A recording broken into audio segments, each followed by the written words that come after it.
Wah, wah, wah. Season 4 is here. Hello, everybody. Welcome to Clobbering Times, issue number.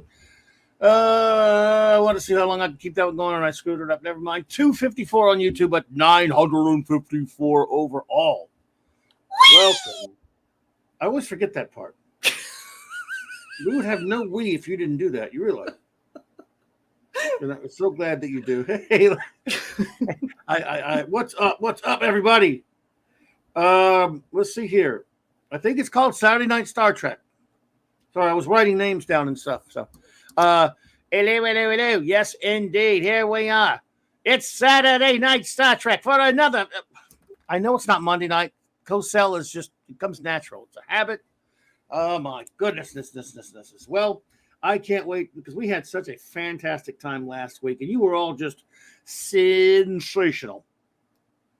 I pumped up. What a fantastic couple of days I've had, and that doesn't happen often to me, folks. So, to cap it off, to cap this crazy, wonderful week off, hanging out with my best bud soulmate, Star Trek soulmate, and all of my Star Trek buddies.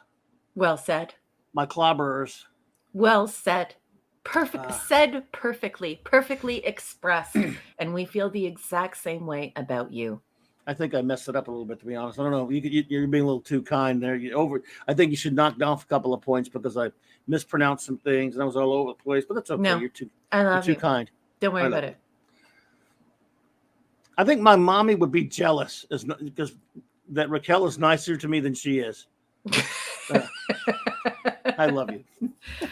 When I meet your parents, not if, but when I meet your parents, the first thing I'm going to say to both of them is, hey, nice recipe. There's a scene in one of my favorite movies that I think applies here.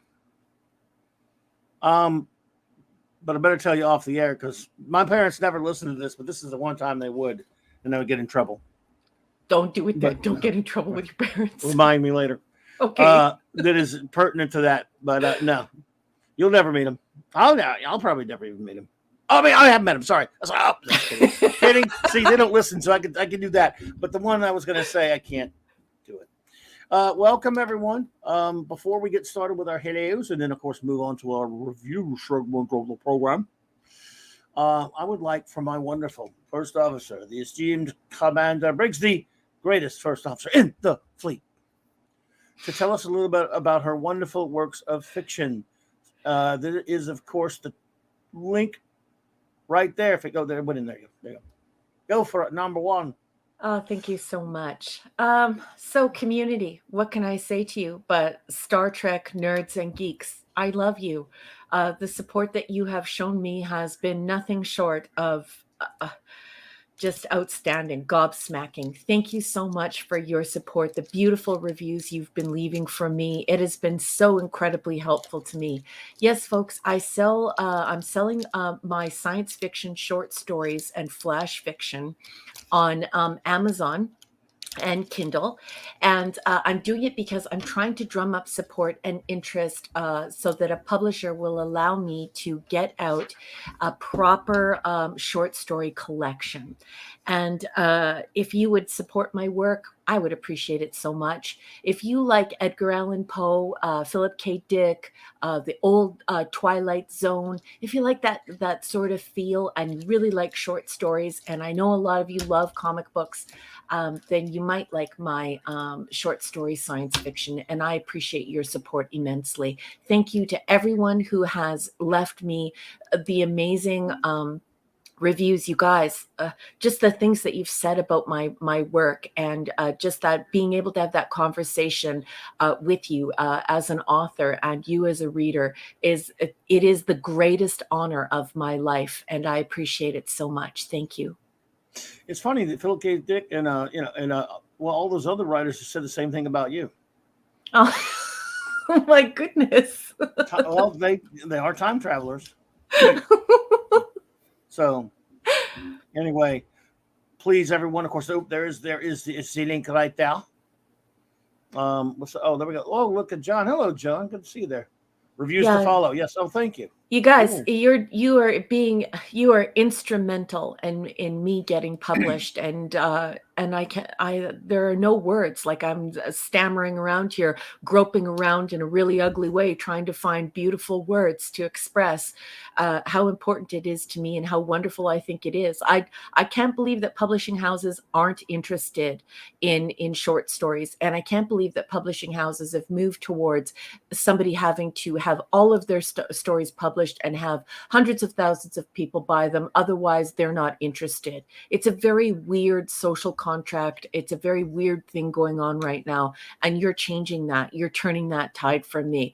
You are so powerful, and you have exerted your force, and I appreciate it so much. Absolutely. Absolutely. And look, thank you all so much for that. And thank you all so much for being here. Let's say a quick show note. But I don't have any info on it exactly yet. But let me. Oh, in fact, I'm able to pick it up right now. My good buddy J-Man and I believe I might be on tomorrow night with him around 6 p.m. Central to review Ghostbusters Afterlife with J-Man and his gang. Do we have the URL to J-Man's? It's in my it's down in my description below though. So yeah. Okay, folks, it's in the description below this video. Please make sure you follow J-Man. This person is such a marvelous person. He is an active part of our community. He supports all of us. So let's support him back. And J-Man, oh, there he is, right there. Channel. I didn't know you were there, buddy. J-Man, hello. I didn't know you were there, buddy. Okay, well, cool, man, and I appreciate the invite, brother. I look forward to it. I might even be able to remember to set my reminder thingy to remind me to remember my or something like that. Wibbly wobbly, timey wimey. So many moons ago, Clobby would have been the gentleman with the little string on every finger, the string to remind him of the string to remind him of the string to remind him. Do you remember tying a little string on your finger to remember something? No, I forgot to buy the string. So it didn't work out too well for me. Besides, I'm completely lost when it comes to string theory. So, so good, so bad, so good. So sorry, not sorry, ever sorry. What do the kids say? Sorry, not sorry. There you go. Sorry, not sorry. Sorry, not sorry. So let's see here. Yes. And of course, then later in the evening, tomorrow evening. Excuse me. Sorry, everybody. Isn't it too early to be like too loud of them? Sorry. I forgot the mute button. A little bit later, the great Mark D with a C, who is here with us, the great engineer, will be hosting his usual Sunday night geekery, and I'm hopefully we'll talk a little Ghostbusters on that too. That will be. I guess we'll probably, I don't know if J-Man and we'll be getting into spoilers at that point. Will that be long enough? I suppose we'll see. But yes, we could get spoilery about the Ghostbusters Afterlife. So anyway, we'll see. Well, I don't know if I'll be there if you're going to have spoilers, because I am so excited by the way that the fans are reviewing Ghostbusters, and just about the fidelity, about how this is a true love letter. Yes. Not roses are red, violets are blue, we suck a lot. But anyway, it's actually a love letter. And so it is. I wasn't going to watch it, especially because it's kids. But now I am, because I want to support what has transpired here. So I may or may not be there, judging upon whether or not you guys have spoilers. So I do not know for sure. We are talking. Yes, J-Man will be spoilering, and I know probably Mark. So yes, so I believe we will talk the spoilers, but we give warnings. That's okay. You know what I'm going to do, J-Man? I'm going to walk directly into the room, because you are such a great person in this community. I'm going to walk directly into that room. I'm going to put 80 million hearts. Okay, maybe not 80 million. And then I'm going to hit the like button, and then I'm going to walk right back out. But I will be there to lick the like button for you, because you're such a fabulous person. And we promise not to tell you about that part where they, oops. No. I'm going to see this. Don't spoil it for me. No spoilers in the chat either. All of you. Like I was really going to do it. No, you'd never do that to me. No, no, no. Oh, and then Monday night, everyone, my wonderful friend, the beautiful, magnificent Purple Valkyrie will be joining me. It is the birthday of one of our all-time favorite comic book writers, and that would be Alan Moore. And we're just going to talk about the works of that nut job that we love. We love his work, that nutty guy. And so I'm always happy to have the beautiful Purple Valkyrie stop by Lady and hang out with me. PV. We all love her. Love her. I'll have to watch that on Replay Club since I have post-birthday dinner. Okay, gotcha. All right, let's see here. So, I'm going to start with the hellos, and then we will get to business, folks. The Comic Relief Crusader was first to pop in today, so whoever pops in first gets that shout out. Thank you for being here. It is good to see you. Yes, so great to have you as part of our community. It's very exciting to have you here. Thank you for stopping in. Indeed. Raymond and Sandra Feliciano, the Felicianos. Hello. Felicianos! Dolphin TV. King Dolphin TV. Not just Dolphin TV. King Dolphin TV. That's right. The King. King Flipper TV. There you go. Call him Flipper. Raymond, I might start calling you Flipper. Just kidding. J-Man Buddy. Again, can't wait to talk to you tomorrow. Appreciate you. The great Lord Thoth. LT. And this is LT. And the wonderful Mrs. It was absolutely a pleasure hanging out with you last night on the great Nick Weiser stream, buddy. And I look forward to talking to you. Hopefully in about a week or two, we're gonna talk some Legion again. Just gonna get together, the two of us, and talk some Legion, some old-time Legion fans talking Legion of Superheroes. I cannot wait. Always love it, man. You the man, right, LT. Eric? Isn't that terrible? But I can't do a dolphin. Clobby, can you do a dolphin? No, I can't. I do it. I can. Yeah. I mean, I try, but it doesn't work. You got it, buddy. Avon lives. Long live and long live my Legion. There you go. The lovely Sherry. Sherry, you know, if I could sing that song and do it well, and with the high voice, look at that. I do it, but you'd have to pinch yourself awful hard to hit that high note. Hello, Sherry. Lovely to see you, Sherry. Thank you for being here. Beautiful lady. Beautiful indeed. The great Eric K, also beautiful. The beautiful bronze surfer. I love you, Eric K. Good to see you there, buddy. Stuart Mitchell. Bro. What is happening next with your cool vibes? Never forget Dolly had braces. Dolly had railroad tracks. Oh, my dear. Let's see here. There's let's see. The Geiger. Briggs sounds like a tiny car hitting the brakes. I know. But the Geiger, who among us can nail a dolphin chitter? I mean, what do you I'll have what they're having times 2. We'll never know. I don't know. I don't know the answer. I'm afraid even I just don't know the answer to that searing question. So, Stuart Mitchell, of course, think is 6. Another lovely lady here. 6. Gorgeous. Good to see you. Mr. Angel, Chef. I hope you're feeling better, man. I am seriously, man. I don't normally get emotional on air, but holy mackerel, was I ever frightened about what was going on with you last week. I am so happy that you're on the mend and that things are better. I mean, I am assuming because, wow, you seem a lot brighter, a lot more chipper.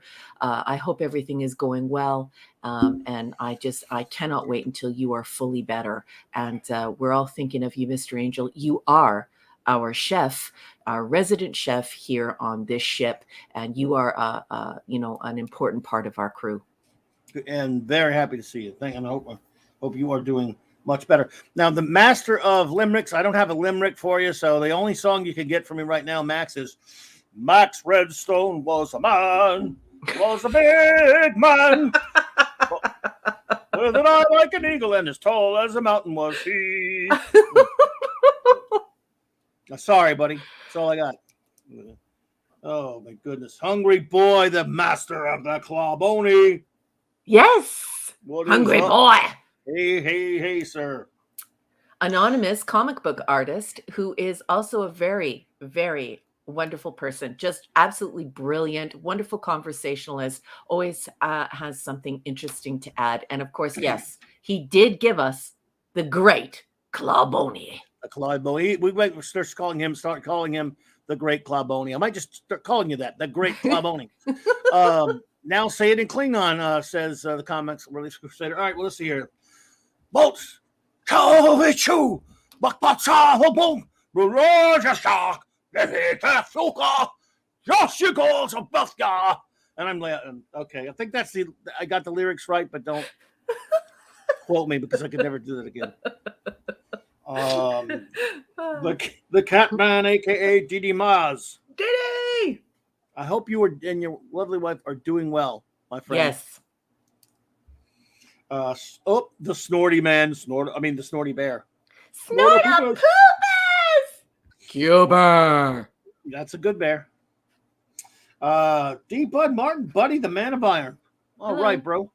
So good to see you. He only comments and only shows up if he likes the episode. So I'm honored that you're here with us, D. Bud Martin.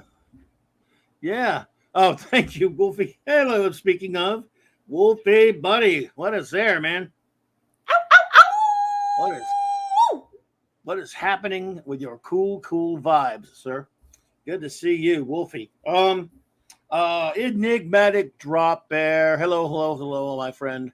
Another outstanding bear. Enigmatic Drop Bear, I received your message today. You are an outstanding human.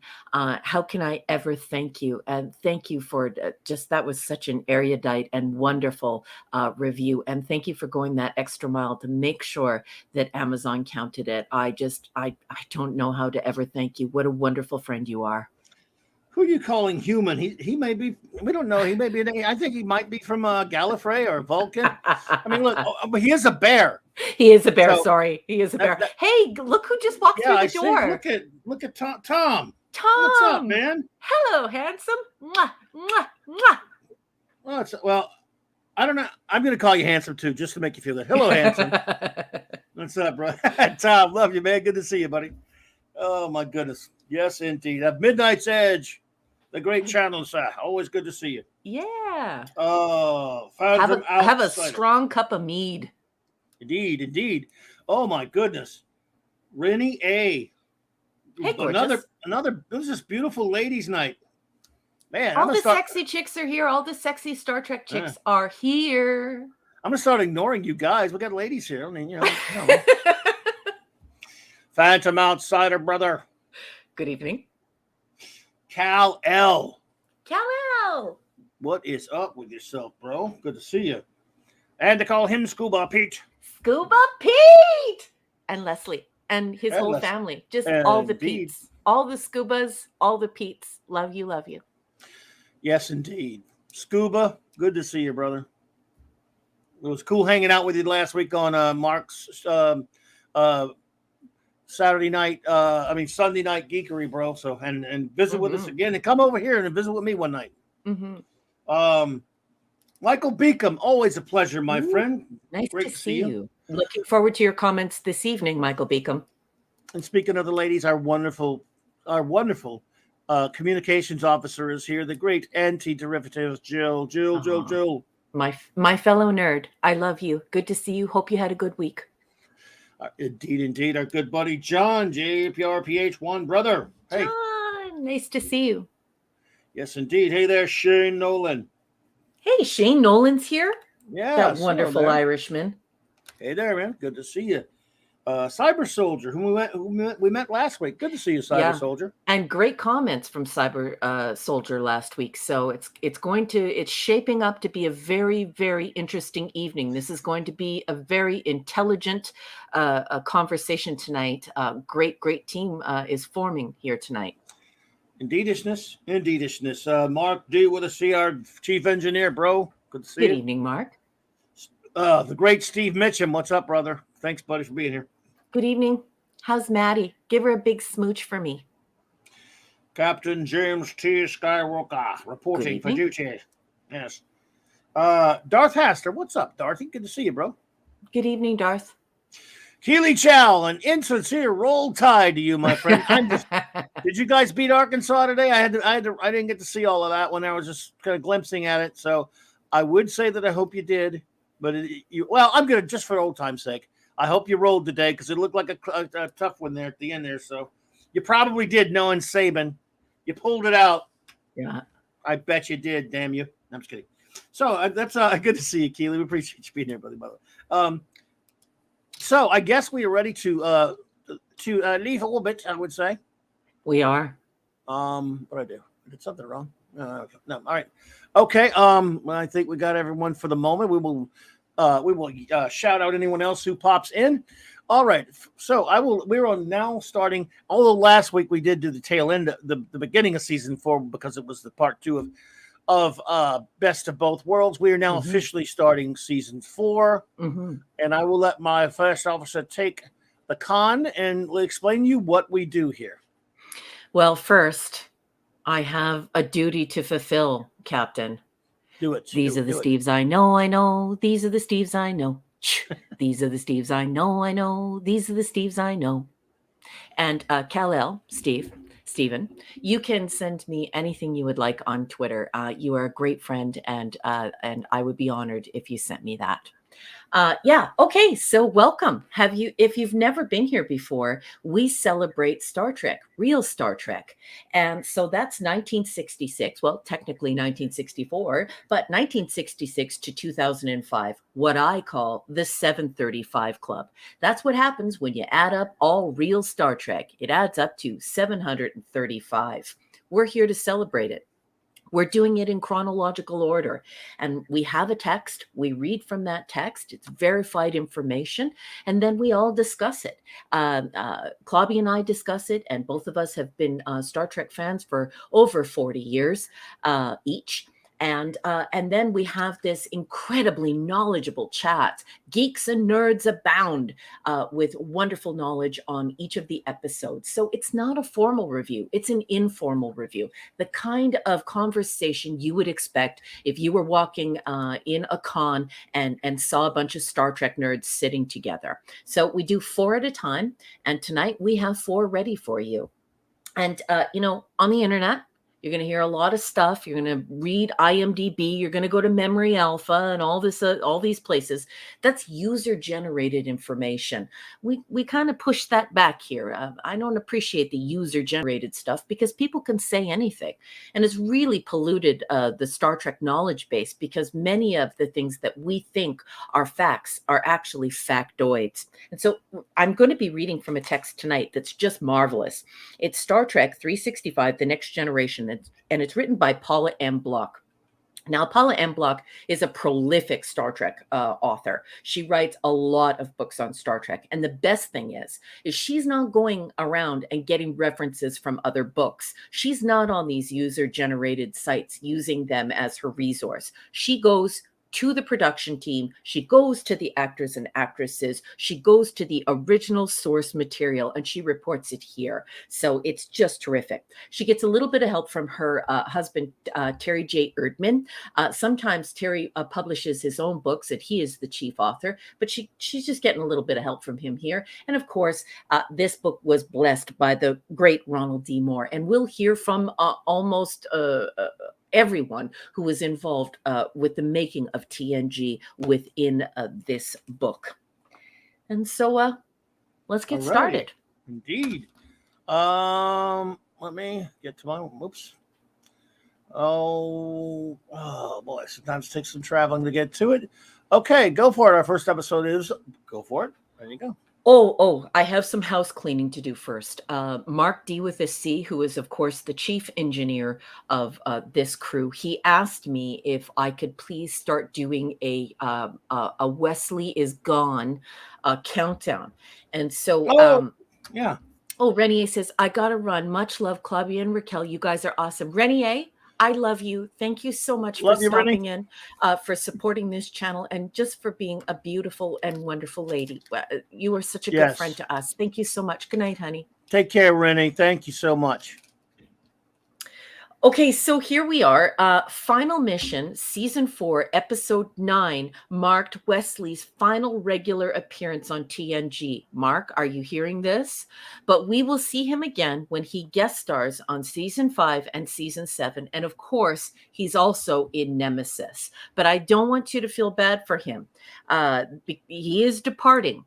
And I know that you have all heard these big rumors from people who were involved in Star Trek that they basically forced him out. We know that DC Fontana is on record saying some pretty nasty things. She called him the Wesley issue and the Wesley problem when she was at cons and giving interviews and stuff like that. And we know Ronald D. Moore in several places, magazines and newspapers and so on and so forth, has basically said, you know, it was my idea to get rid of the guy.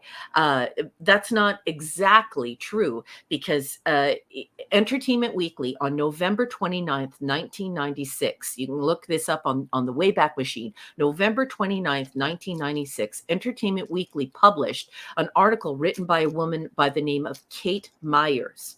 And Kate interviewed him. And of course, he said that at the time he wanted off the show. Now, Will Wheaton actually said to Kate Myers in this interview that he found his character limiting and that he didn't want to end up being one of those actors who sat around recalling his, and I'm paraphrasing here, but this is almost a quote verbatim, reminiscing on the glory days of Star Trek. So don't feel bad for him. This whole rumor that he was forced out isn't quite true once you ask the man himself, the man boy, the pimple probe. So, Mark, that is season 4, episode 9. Sorry about that. That's okay, sweetheart. Brightest day. Good to see you, sir. Yeah, Hungry Boy, it is ironic, isn't it?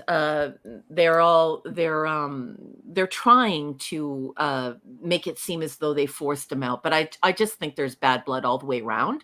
And Hungry Boy, the reason why I try and tell the truth about that is because I don't think that people in the public are just aware of just how miserable the writer's room was, just a bunch of ungrateful jerk-offs.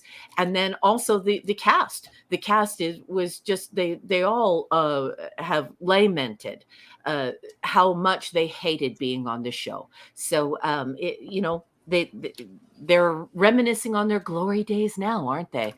Because Will Wheaton has done what since he left?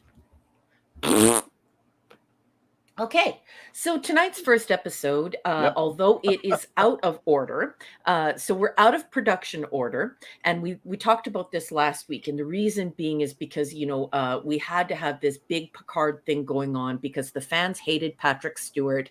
The fans were saying awful things about Patrick Stewart in 1990. Go ahead. Thank you, Eric. Thank you, Eric. By the way, Godchild Wesley will not be silenced. Thank you so much, Eric.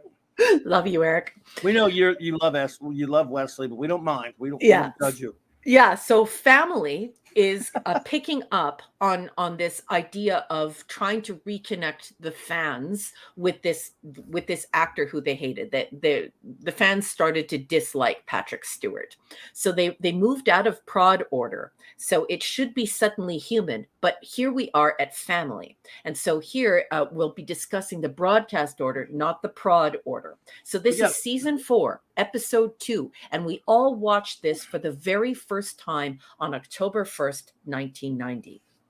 And hello there, Mrs. Dagman Walking's here. Sorry. Hey, Dadman Clan. Hello. Hey, Dadman Clan. Sorry about that. Well, no, that's okay. The thing is, it wouldn't make any sense for that one to air before this one, though, right? Mm-hmm. Obviously, because chronologically, Mr. Grant Gregory. Hey, May, what's up, buddy? Good anyway, evening. Sorry. Continue. Yes. So let's go. Let's do this. Go for it. I will be reading extemporaneously, so please hold your fruit from the block text right now. And if you've purchased the book, and also to keep us copyright compliant, I'm on page 173. Indeed. With the Enterprise in dry dock for repairs, following its encounter with the Borg, Picard beams down to Earth to visit the family he hasn't seen in 20 years. The reunion is less than pleasant for the captain, who is still coming to grips with his recent brutalization by the Borg. As he considers abandoning Starfleet for a safer life on his homeworld, he must also deal with the long-simmering hostilities of his older brother, who resents Picard for abandoning his family responsibilities years earlier. In the meantime, Worf's human foster parents visit him on the ship, and Dr. Crusher shares a holotape of her late husband with their son, Wesley. Coming near the middle of the Next Generation's run, it's odd that one of the most popular episodes, Family, is a drama served straight up sans most of the usual science fiction elements. Yes, it's not science fiction. Sure, Wesley's father shows up in a holo letter, but his message could have easily been delivered in an envelope from a postman's canvas bag. And Worf's parents arrived by shuttle, but a Greyhound bus would have been as efficient. The delivery methods act only as interesting, but not really necessary, science fiction affectations. Rather than neutrino streams and nebulas, the episode concentrates on the emotional status of three characters. Worf's discomfort over the presence of his Russian parents is laced with humor, while Wesley's reaction to the message from his deceased father weighs at the other end of the emotional spectrum. Picard's story, meanwhile, stands in the center, extending in all conceivable emotional directions. It also stands as at the script's structural center. It's the reason the episode exists, and the reason that it almost didn't. Following Picard's journey into Borg purgatory, the captain needed a vacation. He's been violated and traumatized. His journey home to re-explore his roots is necessary, as the audience's desire to accompany him and share in that experience. But not everyone felt that way. That is correct. Yep. Gene Roddenberry did not like Family, relates screenwriter Ron Moore. He felt it was too much art and there wasn't any adventure, and he didn't like the conflict between Picard and his brother. I remember having a meeting in Gene's office where he pretty much wanted to throw out the story and the script because he didn't buy the premise. At that time, Gene was still advocating the idea that in the future, humanity had solved most of its problems, that people in the 24th century didn't have personal conflicts. I don't know why Ronald D. Moore always says this, but it's really annoying. And I talk about it all the time, but I don't understand why he continues to repeat this BS in interviews. And isn't it Ronald D. Moore who said 4 or 5 episodes ago that Gene wasn't even around and that this was the final time that he showed up on set? Like, Ronald D. Moore, get your crap together. Anyway, I walked out of that meeting thinking, oh my God, what are we going to do? Moore recalls. Michael Piller just looked up at me and said, go and write it anyway. I'll deal with Gene. And he did. I don't know what went on behind the scenes, but the story went through and the script went through and we did the episode. There's another tile. I'm going to be reading from 174. We spent a lot of time looking for Picard's country home in France, production designer Richard James says. Finally, we found the exterior of a suitable house in Sherman Oaks, north of Los Angeles, but then we had to find the vineyard. In the script, the house and the vineyard are right together, but of course, the locations weren't that way. We found the vineyard somewhere else, way out in the valley. While we were looking, I told director Les Landau, the house has to have a row of trees and the vineyard has to have a row of trees. And Les said, why? And I explained, because the fight is going to bring Picard and his brother to the trees. And when they fall through, they must be on the other side. They'll fight until they fall into the mud in the vineyard, Les says. How are we going to do that? And I said, it's going to depend on the location. Well, the house we found had a driveway. We poured dirt onto it to make it look like a country road. Oh, interesting. And then we poured similar dirt at the vineyard to make the ground match the dirt on the driveway. And fortunately, the driveway had a row of cypress trees, which I enhanced with our own shrubbery. Then, of course, I took the same shrubbery out to the vineyard and enhanced the trees there. So in the episode, the guys start fighting on one side of the trees and shrubbery. And when they get pushed through, we cut. After they fall through, they start rolling around in the dirt in the vineyard, James says with a chuckle, which is some 60 miles away. And here we have a photo caption. It says, a Chateau Picard wine label created for the wedding scene in Star Trek Nemesis. We're told it was a very good year. Well, I don't think that you're going to get a consensus on that. And that's all the block text has to say about family. Clubby, I'm going to throw it over to you. Captain, my captain, what did you think of the episode and what did you think of the blog coverage? Well, it is interesting coverage. I've seen that many times as well. You're talking about where Ronald D. Moore, and I can't remember, not too terribly long ago, reading something about how they said all that stuff you're talking about with, Gene not liking it or whatever. So yeah, that you're right. That's out there. I don't know what really happened. But you can expound upon it later if you want. You probably have something in your notes about it. I don't know. But I really do like the episode a lot. Again, to be honest with you, in my younger days, I didn't like it as much. I would just, my criticism kind of was, in the old show, they don't do this kind of stuff. Something bad happens the next week, they're out there just kicking it again. But I really do understand the need to have a break episode like that after what went on. Even though, as we talked about with Best of Both Worlds last week, I thought that should have lasted another episode. Then you could have done this. But that's the way that one went. They didn't do it. So I like this three-pronged just character study story. Like you said, it's not science fiction necessarily. Although you get to see a little bit what it's like when science fiction-y things aren't necessarily really happening in a future science fiction-y world. So there's that. And so I found it to be Wesley wasn't really allowed to be too annoying because we didn't have to see him that much. But I like the stuff with seeing the Jack Crusher message. I like Worf's parents, seeing Worf dealing with his human parents for the first time. And of course, Picard going home. All of those things are fun to see. It's the kind of thing that would we have minded so much if Kirk had gone home in an episode of the original series. I don't think we would have if they'd done something like that back then, but they didn't do TV like that often. So yeah, I really enjoyed the episode. You wouldn't want to do it every week. You wouldn't want to do it every season, but something like that after the traumatic events of Best of Both Worlds really worked for me. And I really liked seeing Picard with his brother. Jeremy Kemp is a terrific actor. And of course, Samantha Eggar. I love her. And way back when. Oh my goodness. Yeah. So it's an episode that I like a whole bit. That's awesome. That's great. I like it too. Guess who just walked through the door?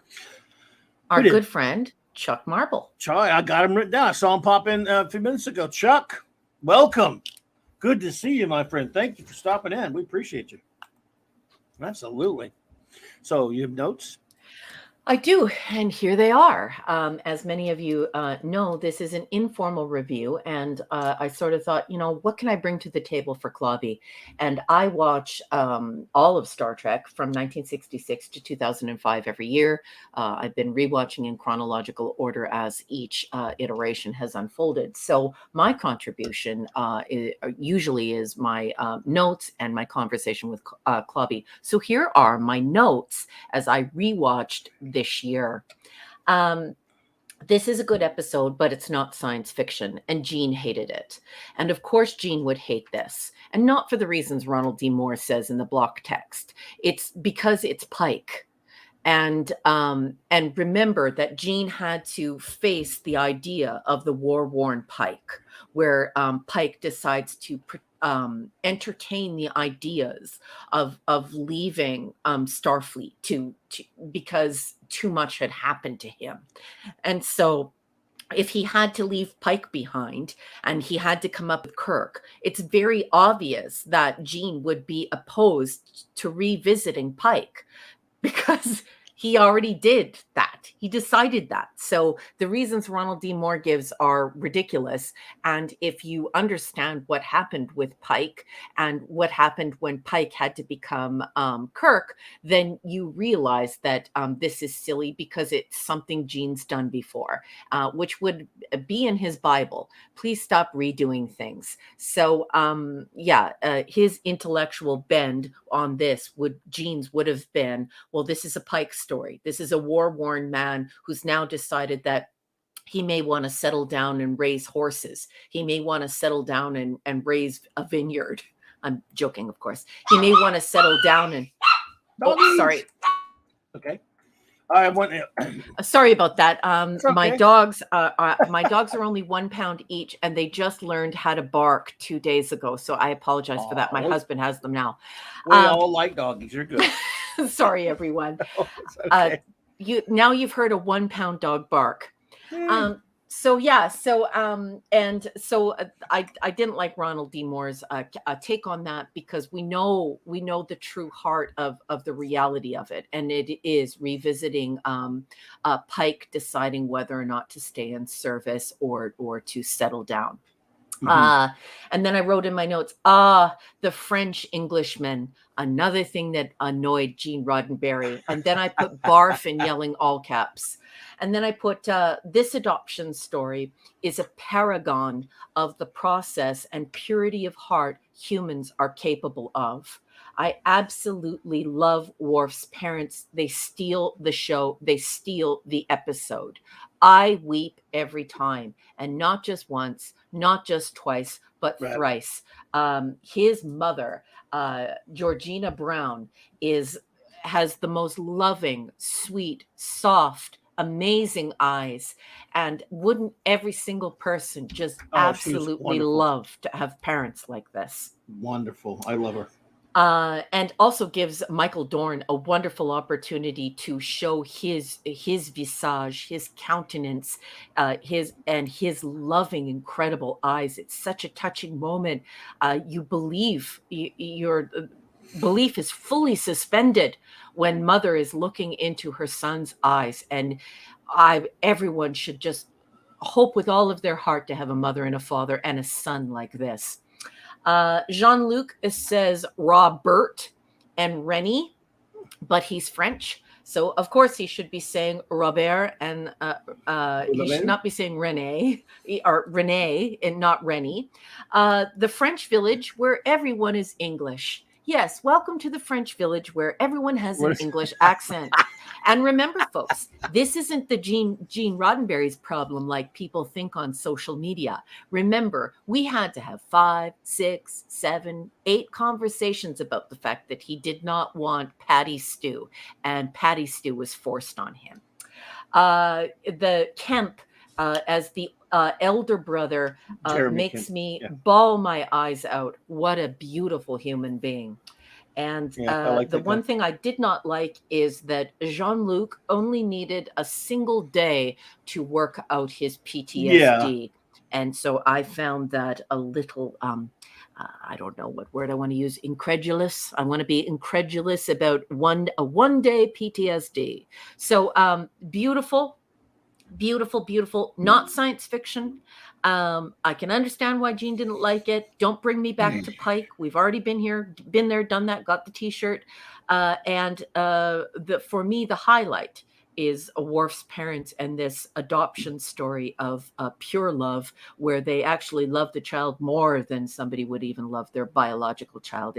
This is a paragon of the adoption process and the purity of heart that human beings are capable of, and it is outstanding television. It is. Mr. Tickle Truck, hello there. Good to see you. Thank you. Hey, good evening. There. Okay, J-Man, take care, buddy. Good to see you. Oh, look at Rod Thunderheart. J-Man, have a good one, brother. Rod Thunderheart. Hey, Alberta. I could have swore he said Robert. But, he says Robert and he says Rennie a couple of times. So it's just okay. He does that a lot though. I point it out whenever he does it, but he does that a lot where he'll do the American pronunciation and then he'll do the British pronunciation, and he, when he says Parliament, he likes to switch back and forth between the English pronunciation of Parliament and the North American pronunciation of Parliament. He's kind of annoying, anyway. Okay. Well, yeah, I'm sorry Gene didn't like it. I have no problem. I mean, I understand that he thinks it's sort of like Pike, but Pike's not the only being who ever had these kinds of problems in the universe, and True. Picard went through a lot of horrible things with the Borg. So I think it's, and by the way, I think you could have a science fiction show and sometimes do small character stories or introverted stories. So I have no problem with that. One of my problems is they did it a little bit too much on TNG sometimes, where they would just have kind of almost a nothing story. You could tell they had very little to do, but they needed to fill up an episode, so they would give you 3 or 4 different stories and went 3 different ways, and it got really kind of annoying. I didn't like that very often. I thought this one, though, it works, considering where we were right after the Borg conflict and all of that kind of stuff. Yeah. I really did like his parents a lot. Of course, Worf's parents were great. All 3 segments, well, the 2 real segments, one's like a bit of a mini segment, were all really handled pretty well, especially getting see Jack Crusher. I thought that was kind of good. Even yes, I hate Wesley, but he's there, and it's one of the few things ever done for his character that even really makes any kind of good sense. Just Joe, what's up, Jobber, bro? Hey. Good to see you for $10 super chat. Thank you so much for that, buddy. Here's to completing another season of TNG. I noticed with season 3 that most eps got B or A grades. Well, there were some clunkers there, brother. The writers and the cast were hitting their stride. Keep up the great work, Clobby and Raquel. Thank you, my friend. No, thank you. You've been with so me a much. long time, buddy, and I really appreciate you, man. Thank you. Yeah, really super generous. Thank you so much for supporting Clobby's channel. I appreciate it.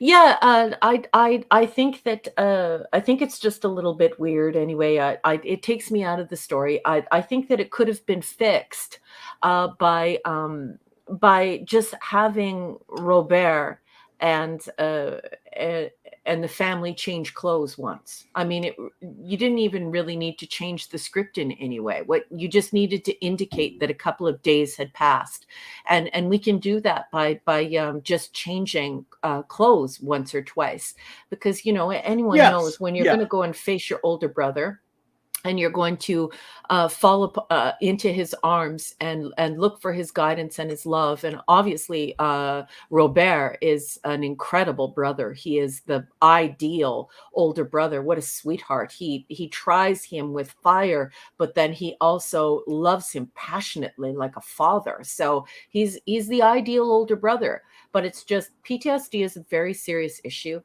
I know a lot of veterans. I know people who suffer from PTSD, and it's just not enough to have him go and spend the afternoon with the family, and it's all better, and then he goes away, and then we revisit his PTSD later. I think for these serious conversations to transpire, I think that we really truly needed just signal to me that he's working this through with his brother by changing clothes once or twice. We don't even need to change the script. Just keep me immersed in the story by respecting my intellect and not expecting me to think that Jean-Luc came down from the Enterprise. He walked from the village to his family home in the country, where in the middle of nowhere, by a castle, a vineyard, and within an hour or 2, he has had lunch, had a massive fight with his brother, worked out all of his PTSD, deciding to return to duty, and then going back with enough time to sort of finish the day. It's just it's a little sloppy there, and yeah. Well, they should have absolutely communicated to us that they were, first of all, would it take them just 20 minutes to fix the ship? It was busted up. It would have taken a couple of weeks. So they should have made the passage of time much longer, for sure. And you could have easily done that, like you just talked about. I've always been a little annoyed with that. Yeah. Because there's no way they just went into McKinley Station dry dock there or whatever for what, a day or 2 to fix everything that was after what had happened to the ship with the fight with the Borg. So no, that's a little bit much, but Yeah, it's too fast, isn't it? It's just way too fast. And all we right. needed was a costume change. We didn't even need to change the script. It wouldn't have taken anything at all. Yeah, you could have easily done it. So yeah, but well, so okay, well, what is your grade for Family? I'm going to give this one an A minus. I think it's just absolutely beautiful, but I don't think Picard steals the show here. I think that Kemp steals the show here. I think he's just absolutely outstanding. I would Yeah, love him as my older brother, this person who will try you by fire and just be incredibly hard on you, but then at the same time be so incredibly loving and protecting and have this intimate grip on your feelings and your thoughts in a way where you would never feel lonely if you had an older brother like Robert. He's fabulous. And for not to talk to your brother for 20 years and to have him behave like that, what a beautiful brother. And like I said, the adoption story with Worf and and his parents are just something else, just beautiful. But I have to reduce marks for insulting people who suffer from PTSD, for insulting my intelligence, for how long it takes to stir emotions and work things out with your family and repair the ship. And once again, this is not science fiction, and I do respect that Gene felt like they were dipping back into the Pike pool when they didn't have to. So it's got to be an A minus for me, boss. nothing wrong with that. Yes, Wesley fixed it all with nanobox in 10 minutes. There you go. Send in the pimple probe. Oh, I got an A. I give it an A because I really, really enjoyed the episode. It was thoroughly entertaining, and I like it even better than when I saw it way back when. And since it first aired, I've watched it a few times, and I don't mind if you're going to do the small introverted character development episodes, like character study stuff. I'm okay with it, even on a science fiction show. I'm more than okay with it. But if you're going to have a 3-split story, it needs to be this good, because a lot of times they're not. They're schizophrenic. They're all over the place, and they're rarely satisfying. They do that too much on this show, or they have, at least as I remember. But this would be one that worked out well, and especially since it had that sort of the excuse, for lack of a better term, of cleaning up after the Borg issue. But I do agree. Not only should Best of Both Worlds been longer, maybe this should have been longer too. Maybe this should have been a 2-parter. Then, because it sure as hell would take much longer to fix the ship and fix Picard. So a week, something like that. Or even 48 hours, like just give me one scene where he wakes up in his old bed and looks around at his room at his trophies that his brother talks about, and valedictorian and winning every sports trophy. Just to have Picard wake up in the cocoon, in that safety where he could feel like he could open up about this incredibly traumatic thing that has happened to him. He's a prisoner of war. He was tortured. He was physically altered. Let's just have him wake up in his room. And for goodness sakes, let's have Robert's wife change her clothes once. The fact that we can fix all of this in an afternoon is annoying, Clobby. Yeah, again, it's not something that really occurred to me, to be honest with you. I guess I wasn't being very observant, because it really, until you mentioned it tonight, never really thought about it one way or the other. Maybe I did at one point, but it never really was that big of a concern for me, because I thought all the writing and the characterization, everything was so good. But I do agree with it that it should have been. That is a story point that they probably should have thought of. It's one thing for us to think of it. You would think the people behind the scene, but then again, I don't know. Sometimes they don't think of the little stuff when they're working on. Ask any veteran or any person who suffers from PTSD what it would feel like to wake up in your own family home after 2 decades and looking at your childhood and just reflecting on how far you came and how safe you are now, so that you can begin to explore your pain and your trauma with this older brother who's like the greatest older brother you could ever have, the safest place for you to be. Let's just have Picard wake up in his room. Let's just have Robert's wife change her clothes. So yeah, I'm sorry. No, I got you. Again, he didn't think he was all that great. They were having a lot of issues with each other. So yeah, that was again something that I thought was really enjoyable in the episode. Of course, again, Samantha Eggar still kind of a honey at this point. Still, she was fantastic. Oh, gorgeous! I love her. So wonderful chat. now I will ask you for your rating of Family. Please throw it out there, and any comments you have. I will start looking for them in a second. Well, I'm looking for them right now, so you can start ahead. And the word is given. The word is given. Fire at will, chat. Fire at will. Fire at Wesley, actually. But Lord Thoth says, B+. The life of a career military officer, vet, and PTSD is extremely hard on family. Mm-hmm. I know. Always an emotional episode. When I watch ESP the end, you mean the episode? I don't think you mean the episode. When I watch ESP the end, okay. Talking is hard. Believe especially. Okay, is that what you're saying? Okay, yeah. I'm sorry. All right. Oh, especially the ending. I got you. I'm sorry, Thoth. I don't know what the hell's wrong with me. Talking is hard. Believe me. One of many reasons I hated Star Trek. I guess you probably mean Generations. Probably. Yep. All right, buddy. I'm sorry to mangle you there. Yep. All right, man. Sandra Feliciano says B.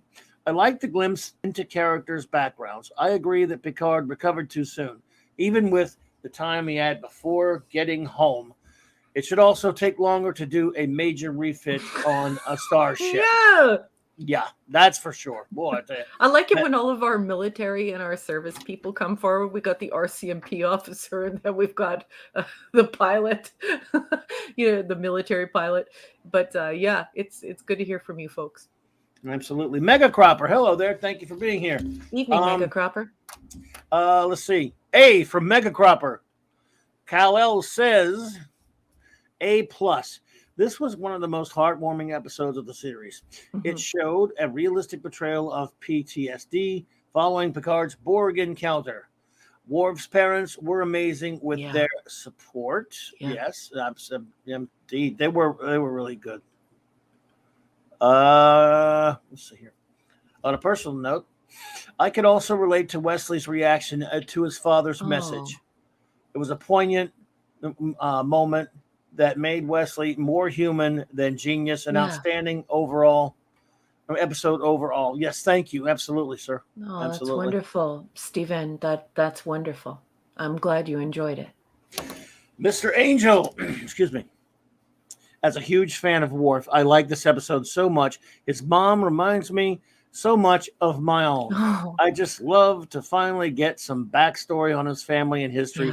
Warm, sentimental feelings all around. Yeah. Good to hear, Chef. Good to hear. Indeedishness. Eric K says, A. This should have been months long.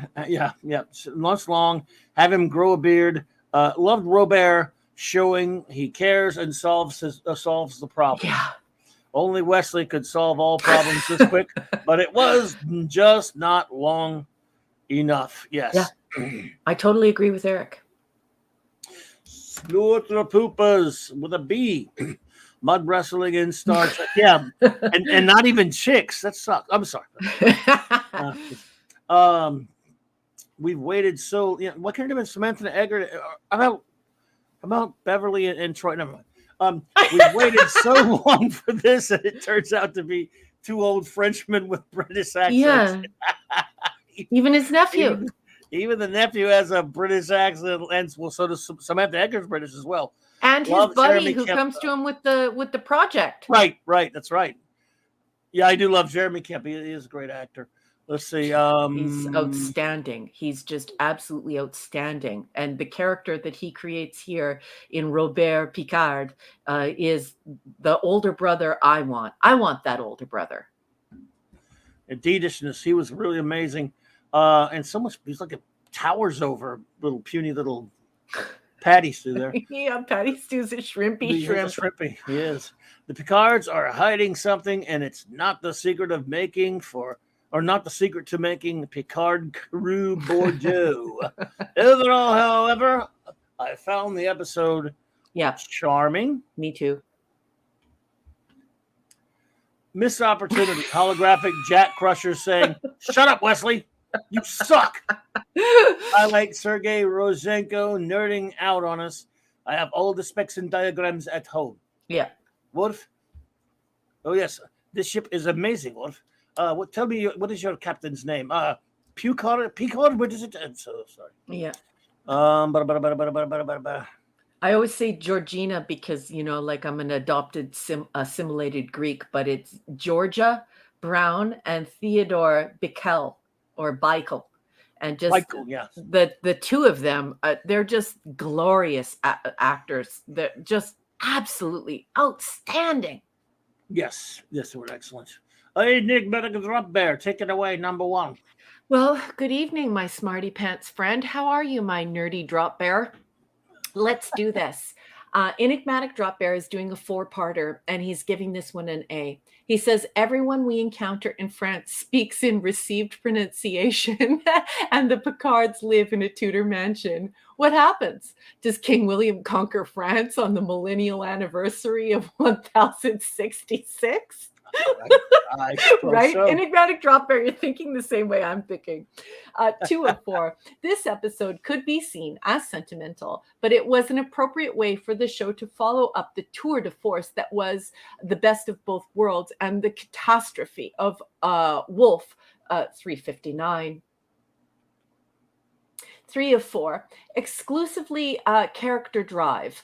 The story was an intimate and humanistic telling of familial connections and the importance of supportive relationships following tragedy. Yes, I agree.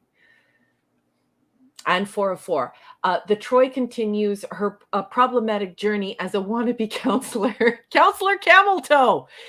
Thankfully, Guinan shows us how it's meant to be done. Yeah, Guinan is really becoming the person who I would actually go talk to. I would avoid the counselor Camel Toe and would go directly to Guinan, who's a bit like Robert Picard. She will try you by fire and challenge you feeling sorry for yourself, so you get out there and do the right thing.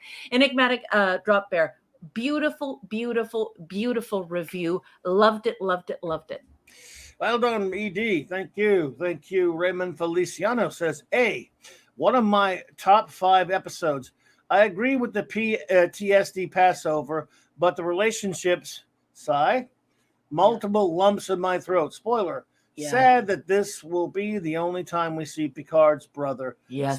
Yes, I hate what happened to Generations. It was really stupid. Yep. Totally agree, Ray. See here, hang on. Max Redstone, 8, huh? Dude. All right, here we go. A. Max Redstone says A. I award 1 Rokeg blood pie and a bottle of Chateau Picard. Personal growth storylines can be messy if mishandled, and family has 3 of them, 1 each for Picard, Worf, and Ensign Stupid. I love you, Max. Family is a favorite. Well made, and it wraps up some issues left behind from Best of Both Worlds. After all, over 10,000 people died at the Battle of Wolf 359. Attention must be paid. Yes, makes sense. Let's see here. The brotherly conflict shows us that Picard is traumatized and in denial. This storyline and the climactic fight show us never never seen side of Picard that we will never see again. Yep. Worf's parents are a joy to behold.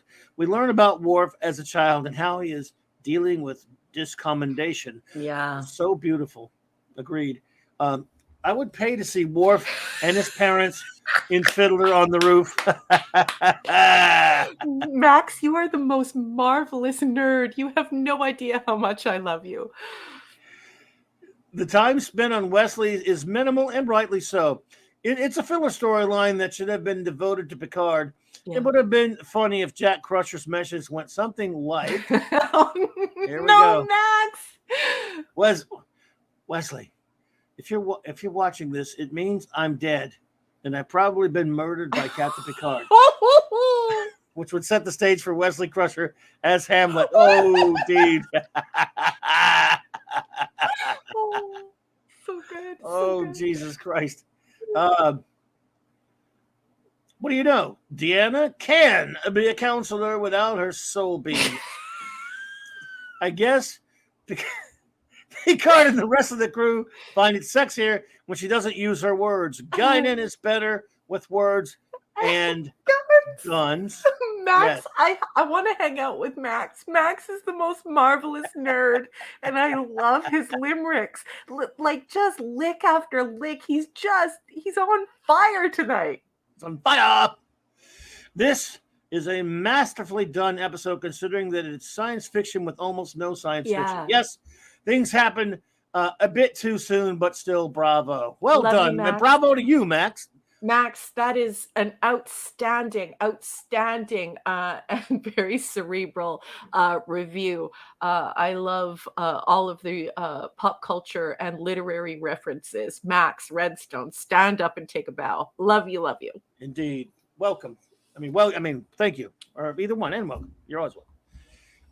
Let's see here. Hungry Boy says, 104. End of Best of Both Worlds Part 2. I turned to my friends and said, the next ep, they're gonna be full Oprah. It's gonna be schmaltz. And much of it was schmaltz, he means. Let's see here. I understand why it was written that way, but to me, schmaltz is a forced, fake, emotional demand from the writer to the audience. So I found it overly soapy, and not in a clean way, I'm guessing.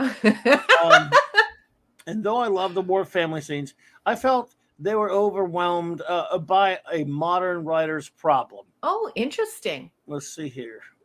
Number 4.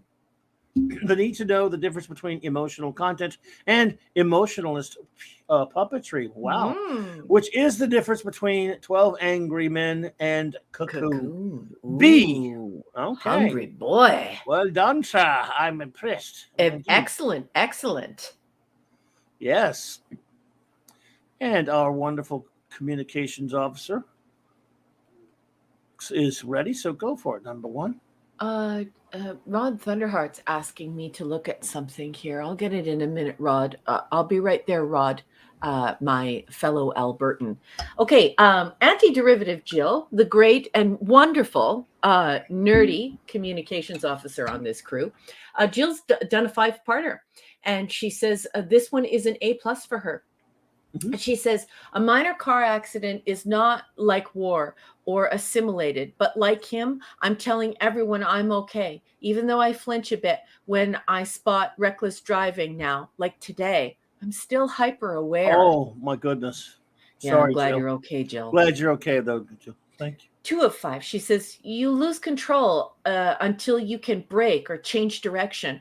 Picard shouldn't break until he had the support of his crew, and now faces fears of inadequacy only his foil of a brother could reveal. He's given a chance to escape his troubles entirely, but his Robert knows precisely which buttons to push to suss the truth from him. It's lucky he's not on the Cardassian side yet. Yeah. 4 of 5, Jill says, Worf tries to hide it, but growing up with humans has given him a bond he'll never shake. It's merged with his Klingon nature to give us one of the most complex and endearing Trek characters. I totally agree, Jill. 5 of 5. He has a long road towards redemption with the Klingons, so it's great he has his parents. Also, his dad is basically us if we could visit the ship. I have all the specs and diagrams at home. I have all the specs and diagrams at home. Yeah. Jill speaks for every nerd and every geek in the house. Totally agree, Jill. Great review, Jill. Well done, Jiller. Deep Bud, brother. All right. Oh, man. A-. I love an occasional character study story of regular cast members, and this one fits the bill. Not perfect, but it's nice to learn more background on them. Yeah. Yep. I can see that. And Deba, that's the same grade I gave. That's so cool. Absolutely. Chuck Marble. Hey, Chuck. I give Family a solid A. In my opinion, it's a great episode. In fact, I always thought of it as the 3rd part of the Best of Both Worlds. That's a good point. Yeah. Serial. It also has an astounding 8.4 on IMDb. That's big? Is that a big one? It is, yeah. Okay. Wow. Thank you so much, Chuck. Appreciate that. Let's see here. Um, let's see. Blah, blah, blah, blah, blah. And to call him Scuba, Pete says Scuba Pete. a B plus, snug like Cheers theme. Oh, sometimes Sung you like want to go. Cheers. Sometimes you want to go where an Englishman can't pronounce your French name. And you can muzzle your brother till you're maimed. Enjoy this one. Love you, Scuba. That's a great review. That's a big card. Sometimes, oh my goodness. I can't. Yeah, I'm glad you did it because there's no way I can do it. No, wait, you want to do that? You want to sing it for him? Or you want me to? No, I'm not singing it. Sometimes you want to go. Where? Just kidding. Sometimes you want to go where an Englishman can't pronounce your name, you little French bastard. I'm sorry. Well, yeah, sorry. All right. Sometimes you want to go where an Englishman can't pronounce your French name. Boom, boom, boom, boom. Right to the and you can mud wrestle your brother. I want to say that part. Or you can mud wrestle your brother till you're maimed. Damn it, Pete. Enjoyed this one. Scuba Pete. I want to make you come on and sing it next time, dude. Jesus. No, thank you. I appreciate that. I can't do it. Pete on Twitter. He's amazing. He's the biggest geek out of all the geeks. He's a part of the grand poobah geekdom of geekiness. Mr. Geeko Geekalewski. Wolfie says rating A. I didn't appreciate this episode for what it was until later in life. This is the best of both worlds, part 3. Yeah, another one for that. Yeah. Well, it makes sense. It works for me.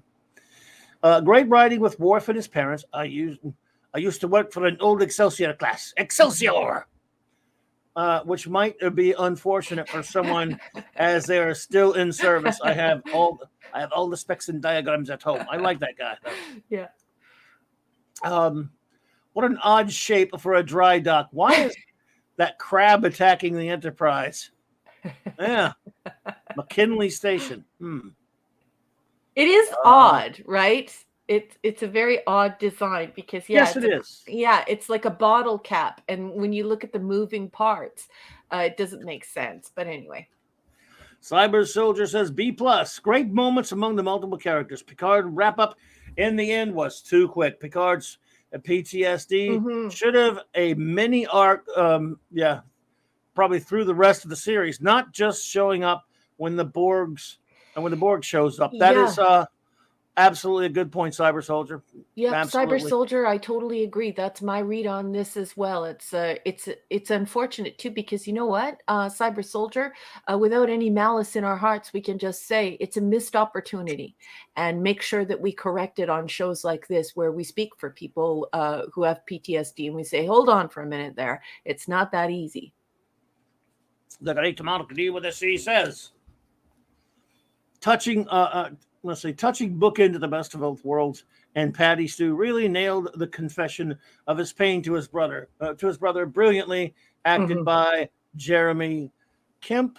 He's a beautiful human being. Indeed. You were made to think Robert is a jealous curmudgeon, but in reality, he is a great older brother and father. Robert. So my brother is human after all. He's a human being. Yep. Yep. He's a human being after all. What did I do to you up there? I like the way he was just amazing. This is going to be with you a long time, Jean-Luc. A long time. You have to learn to live with it. You have a simple choice now. Live it below the sea with Lewis. Or above the clouds with the Enterprise. P.S. As a person with Swiss-French family, would it kill him to get some French actors? Merde. Well, if Gene would have had his way, there would be no merde. And Gene definitely thought it was merde. So yeah, Mark, as usual, I mean, your comments are fabulous. I love them. All right. Well, I think we're ready. Hello there, R.N. Baker. Thank you for joining us. Hello there. We're about ready to scoot to our next episode, so we can get some Scoopy. So we can make some time here. Let me just make sure. Let me get my chat back up to speed. While you're doing that, I will introduce here we go. If I hope we didn't miss anyone, but if we did, please let us know and throw on. You can tack on your review. Hey, Dad Man Walking, good to see you, buddy. With Yay! the next episode. That's so we for speed's sake, everyone. But let's see here. I think okay. Let me get my. All right, we're going on to the next one. I just got to get my. We are. I got to get my chat. Chat. Oh, hello there, Shinatsky. I can't see anyone because the StreamYard chat is acting up again. I can't see you, but hello. I can't read your comments until the chat will move. I don't know why StreamYard does this sometimes, but sometimes I can't see some of you. So welcome. Thank you for joining us this evening. And hopefully the chat will start moving again on my side so that I'm able to read all of your wonderful comments. Keep those comments coming, folks. Always great to see Dad Man. Claude Parrish is here. My chat jumped on it. It leaped the big one because I thought we'd had everything. The problem I have with this one is that after one episode, it's all cool again. Not only Picard's board pieces, but a sibling rivalry, just like in real life. Yeah, it was very TV-ish that way. It was. You know, if you're going to throw all that stuff out there, you need more episodes to deal with it. And I don't think fans would have minded if it was interesting. Oh, Mr. Tickle Trunk's got one. I don't know how I even saw that one. Mr. Tickle Trunk, I'm sorry. B+. I just saw a moment of recovery, not getting PTSD. End point. Theodore Bikel, Worf's father, is one of my favorite character actors, and I always found Worf's story more interesting than fake cry Picard. Yeah. Mr. Tickle Chunk, I'm not a big fan of Patrick Stewart either. And when people are like, "Oh, he's a Shakespearean actor," I just remember him from a whole bunch of really, really B-rate, terrible science fiction shows that he did, where he was terrible. So I totally agree. I don't automatically exalt him as he's some sort of acting god or whatever. I am totally in love with this idea of talking about adoption and in this way, and just the actors surrounding the Worf story are just outstanding. Hey, Michael Binkham, good to see you there. Thank you. He said he just got home. Okay, all right, everyone, we're moving on to our next episode. I hope we got everyone. We try to get everyone we can. Chat is just incredible. It's tough to keep up with all of it. It is. And I missed Rod Thunderheart's comment. Rod Thunderheart said something, and I tried to go back in the chat. Maybe that's why the StreamYard chat stopped working.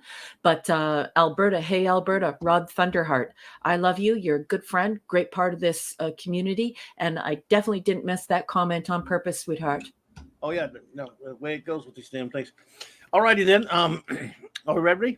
Let's get moving to our next episode. Let's do it. Okay, so we're going to be Brothers. This is also known as Data's origin story. This is season 4, episode 3, and when we very first watched this, it was on October 8th, 1990. And to keep us copyright compliant, I will be reading excerpts from Star Trek 365: The Next Generation, written by Paula M. Block.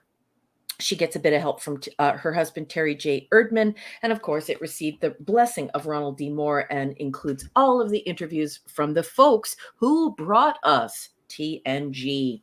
Now, please turn your hymnals, just kidding, to page 171. An apparent malfunction in Data's programming causes the android to alter the course of Enterprise, endangering the life of a desperately ill boy on the starship. Upon reaching the mysterious planet to which he has been drawn, Data abandons the ship and beams down to a laboratory where he finds his creator, Dr. Sung. Sung explains that Data's behavior was triggered by a homing signal he sent out. He summoned his creation because he's perfected a chip that will allow Data to experience human emotions for the first time. But before he can install it, Data's android brother, Lore, who was also summoned by Sung's signal, arrives, and the specter of sibling rivalry rears its ugly head. Familiar, isn't it? the sibling rivalry from the previous episode. When I had to play the character of Dr. Sung in Brothers, I didn't have a clue as to who the character was, Brent Spiner says. He was just a generic old man. It wasn't until I saw the makeup on my face that I knew what to do. At least 75% of that performance was due to Michael Westmore. He put the idea onto my face, and I suddenly understood. The first thing I did in creating Brent's makeup for Dr. Sung was build up his cranial structure to suggest that he had more brain cells than a normal human being, Westmore explains. We then did a full 4-hour aging makeup on him. We had special contacts made for his eyes to simulate cataracts. I made an old-looking set of teeth to cover his real teeth. We covered his entire face with a thin layer of appliances, and we made pieces to cover the backs of his hands. For a scene where Dr. Sung touches Data's face, we had to apply Brent's makeup to the back of somebody else's hand so it could appear in the same frame. People started treating me like I was old, even though I had worked with them for 3 years at that point, Spiner adds. Everybody was treating me with so much more respect because I was a man who had lived a long life. And the older I acted between scenes, the nicer people treated me. It was incredible. And there is another tile. Please turn to page 172. It only took a homing beacon and a shuttle to get Data, Lore, and Dr. Sung in a room together. But filming their meeting proved more difficult given that the very singular Brent Spiner played all 3 characters. It required a bit of trickery that the hardworking visual effects team would continue to improve upon over the course of various Star Trek series. Under department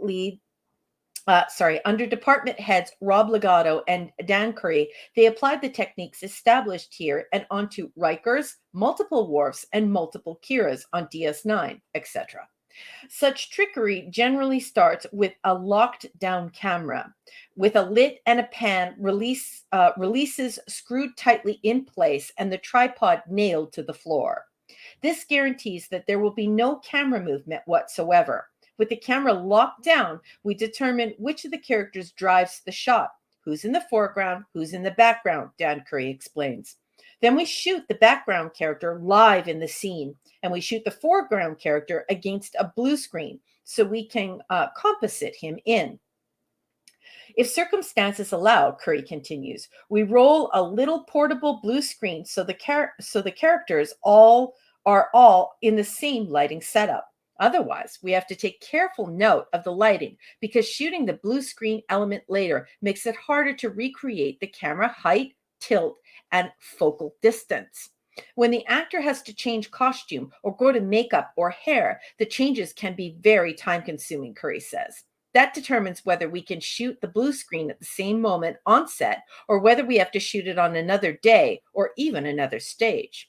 These techniques work fine when the character in question is standing still, but that's not always what the director wants. If one character walks around another, Curry explains, we'll shoot a reference using a stand-in in order to see where his shadow falls. Because if the shadow of one character falls on another, we have to recreate it on the blue screen element. You can use a human being to cast a shadow, or depending on the nature of the shot, it may be as simple as just waving a flag. And then there are times when a locked down camera just won't do it all. When directors design shots where the camera moves around the actor, we'll rent a motion control camera along with an operator and bring them in, says Curry.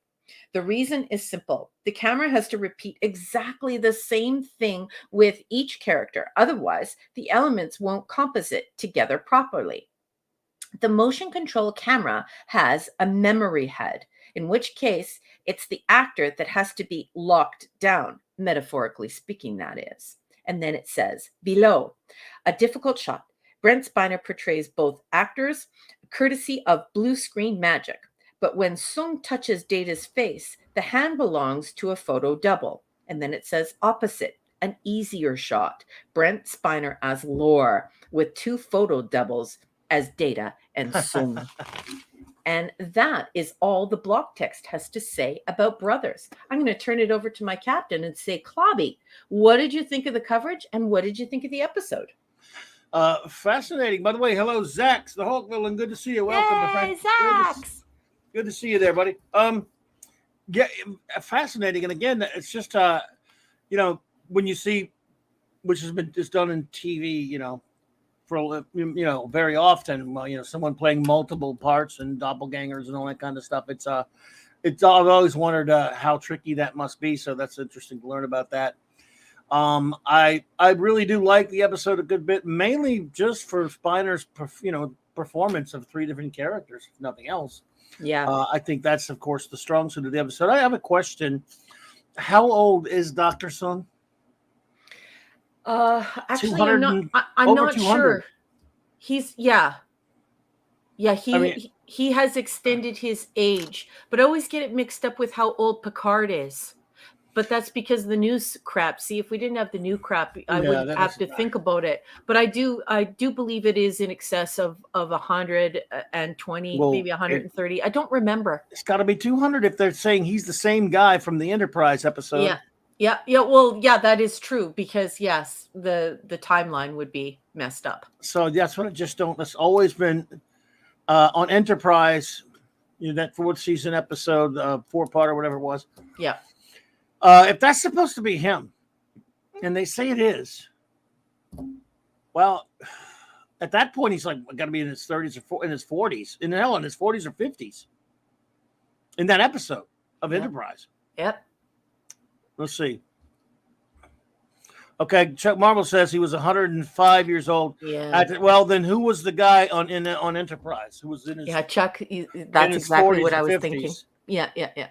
So who was that then? Oops. Yeah. Anyway, I know it's retconning. Yeah.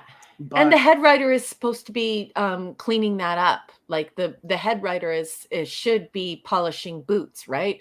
And we had Gene Roddenberry doing that, and he is amazing at it. And we had DC Fontana doing it, and she is amazing at it. But then we had a corporation doing it. Then we had Hurley doing it. Now we have Pillar doing it, and we have all these other people doing it. Gene's not in charge anymore, so it's really the head writers. They really should be there, making sure that they make sure that stuff doesn't happen, right? And unfortunately, it did. I mean, they called him Arik Soong. Soong is what everyone's saying. That's not Noonien. Mm-hmm. Noonien, doctor. Yeah. That's all right. Okay, so he is his grandfather or something. Yeah. Oh well. Yeah. Yes, Wolfie, head writer, is polishing the boots with the Snickers bar again. Yeah, exactly. Yeah, it's Jerry Soong, Bob Soong. Anyway, never mind. So no, really, and I think it's a pretty good, pretty entertaining episode. But I think maybe just simply on the strength of Spiner's incredible 3-way performance there. So I do like it a lot. I find it pretty entertaining. I don't think it really. I don't know. It's another one of those things that's really, really tough to fit properly into an episode. Not because of the side story with the 2 kids. That's one thing that takes time away from me. But also have all that time for the setup to get data to that planet. It's a story that's not really allowed to breathe because you have to do that and you have to deal with the thing. And I understand it's called Brothers and that little bitty side story with the kids. It's a good episode. I like it. Don't get me wrong. I just think that probably that little B story with the children, the 2 kid brothers. I know they thought they were being all poignant and everything, but I think it took away from what could have been probably a larger, more fleshed out story with Data, Lore, and Sung, but I still like it. If that makes any sense. Notes? I just put nominated for an Emmy, Westmore's makeup. He didn't win, but it was nominated for an Emmy. And Abdul Abulbul Amir is a song that was written by William Percy French in 1877. Of course, the song is misquoted here. It's a song. Well, it's a poem, but it was meant for stage. And the song is entitled Abdullah Bulbul Amir. So if you would like to look that up, it is Abdullah Bulbul Amir. And I put underneath Family Matters, family drama. We have another story, just like in Family, of two brothers who can't get along, and we have another family story. So this is the second installment of how families don't get along and Family Matters. Yeah. Family drama. In a row. That's right. That's right. it. That's all I got on this one, boss. Well, like I said, I think Spiner is really excellent in this one, of course. I mean, he's always great. You know, he's really fabulous in everything he does with his character. I really do like it. I think it's, some of the stuff with him taking over the Enterprise is, I guess it's kind of funny. One of the fun elements is that even Wesley can't stop him. Yeah. Which is wonderful. I mean, he doesn't even deploy the pimple probe, because usually the pimple probe can just do incredible things. I'm shocked.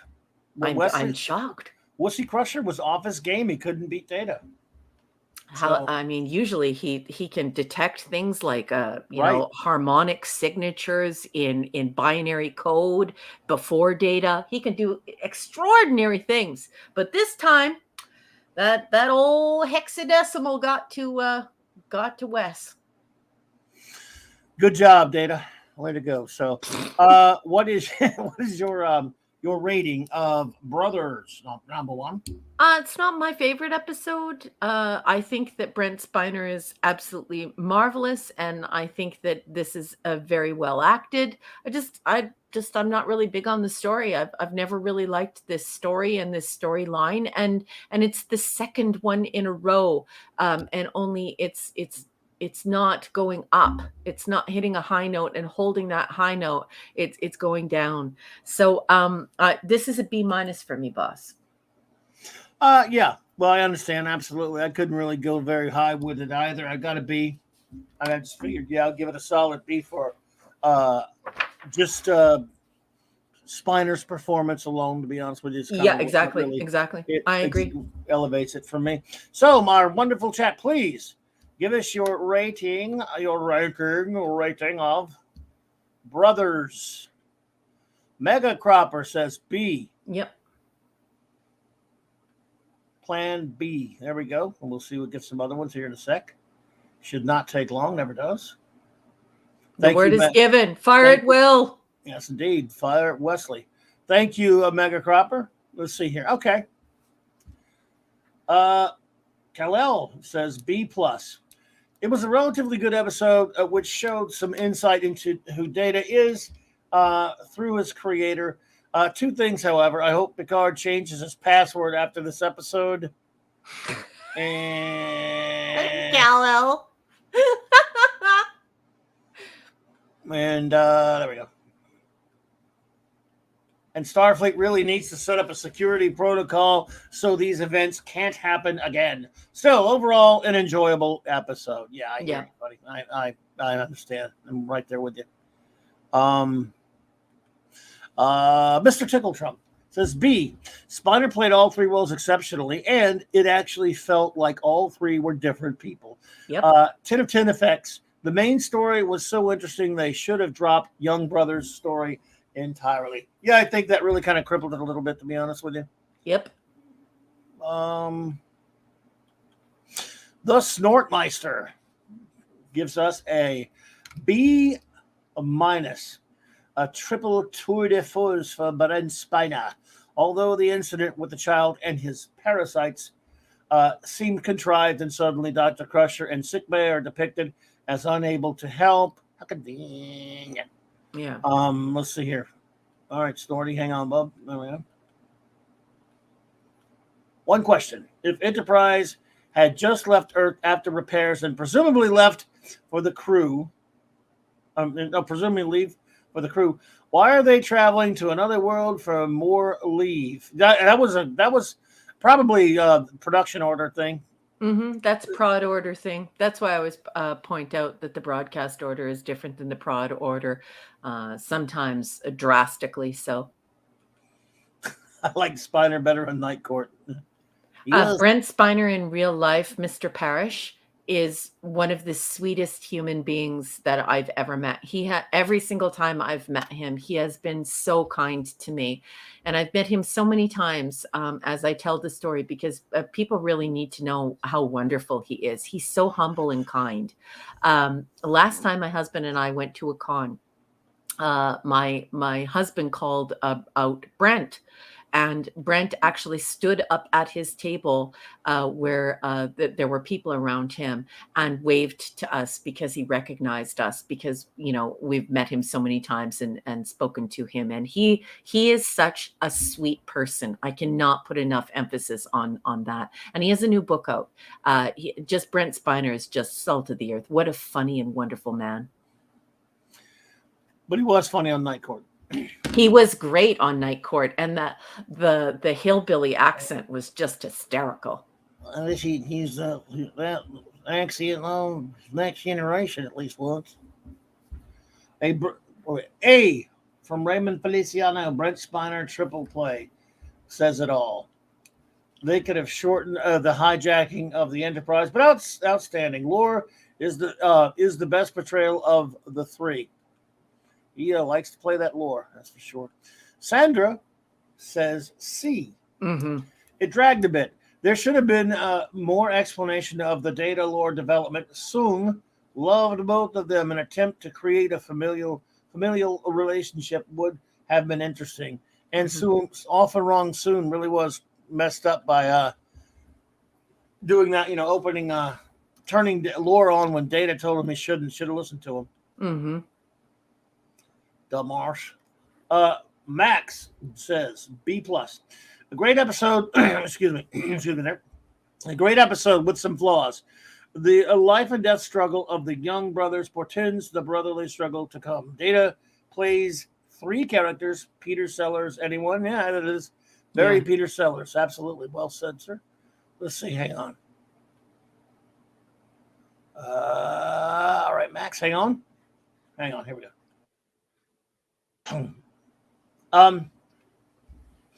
Data going full Rambo in his return to Soong is nothing less than epic Star Trek action.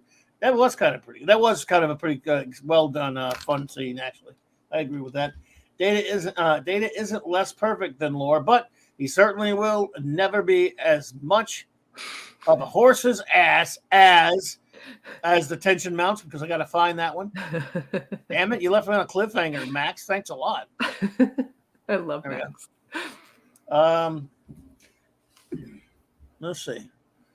Is there as much? Oh, of a horse's ass. That's Laura. I thought you were gonna. Okay, I missed. I thought you were gonna say as much of a horse's ass as Riker. Sorry. It was interesting. Meet Soong, but it ended up feeling like it added extra and not necessary to the storyline. A no holds barred, come home or else homing signal. Mm-hmm.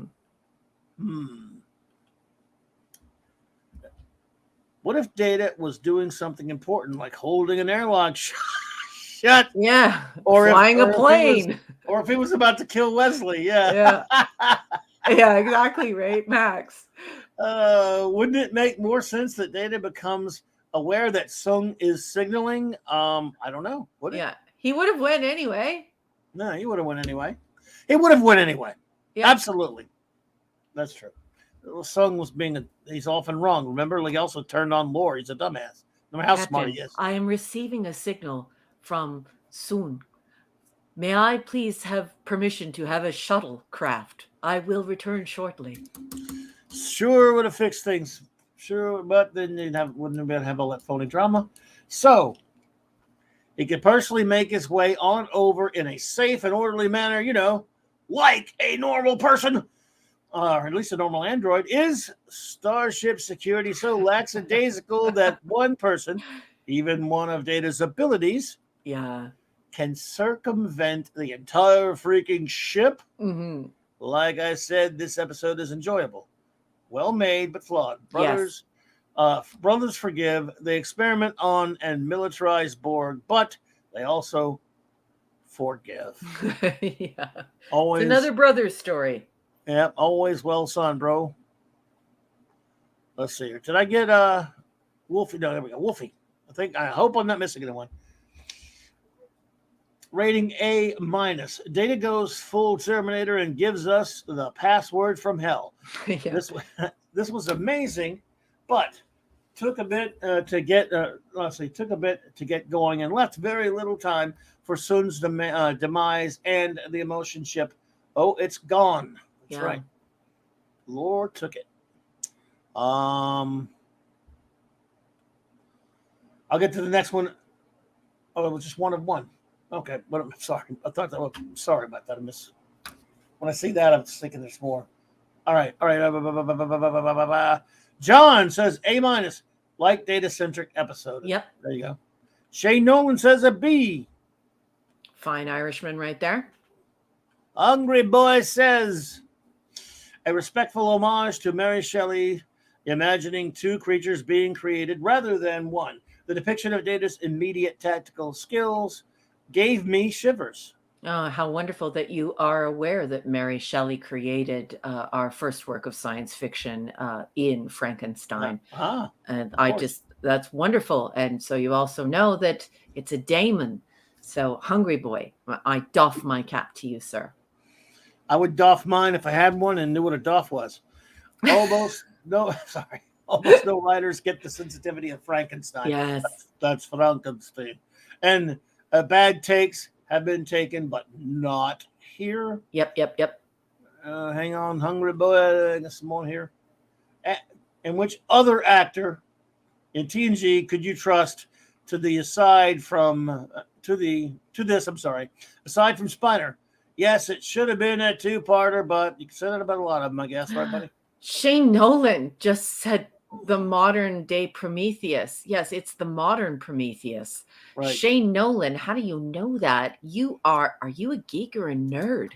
Do we have another nerd here? This is amazing. Even I know what modern Prometheus is. Even I read Frankenstein. You could be a geek and read Frankenstein. I love you guys. Thank you. Books are good. I love books. Isn't that a poem? Where are we at?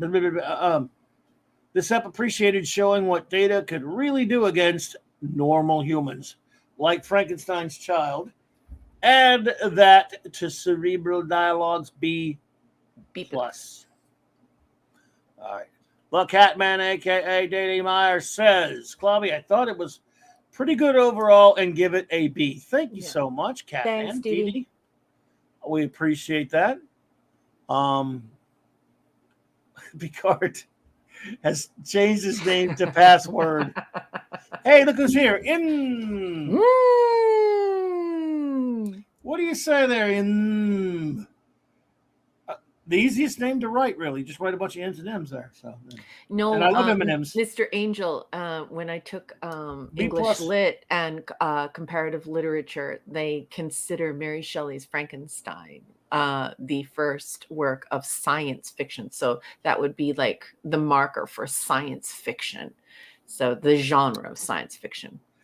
Science fiction double feature. Let's see. In B+. Interesting. Thank you, M. Yeah. Enigmatic Drop Bear says, take it away, number one. Okay, my nerdy friend. He's given this one a B+, and he's doing a 3-parter. He says this episode demonstrates the effectiveness of science fiction as a storytelling medium. In this case, the consequences of a sentient machine going rogue. Like the Terminator, Data typifies a machine's systematic, efficient, and relentless prosecution of its programmed objective. And there was nothing the crew could do about it. Scary. Yeah, it's like he didn't have a kill switch or anything, right? The Potts brothers subplot was superfluous. It had no bearing or tangible relationship, to the Sung brothers. Yeah, it's too much family. Like how many episodes are we going to have that aren't science fiction, that are just like lots of families and how families don't get along? Like what's going on in Pillar's room, and then it really makes you wonder what's happening here when Ronald D. Moore is complaining that he can't get a family episode out because Gene Roddenberry's unhappy. But meanwhile, we've got 3 family episodes, one after another. And it's just like constantly people are fighting in their families. So is this Maury Povich or is this Star Trek? So yeah, I totally agree. Enigmatic Drop Bear. I like Michael Piller, but it's kind of Michael Piller because he's the one that kind of said in interviews he liked more of that kind of stuff. He wanted to be more LA Law than Star Trek, it seemed to me. It's his words, not mine. And I like him.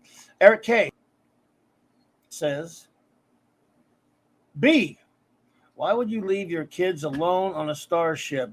They lived there, but the parents had to go do some sabbatical. You got me. Old Nunny needs to learn some cloning techniques instead of these robots. Noonie, I guess he means, sorry. Yeah. Are always manufacturing with bad programming. Thank you, the great Eric K.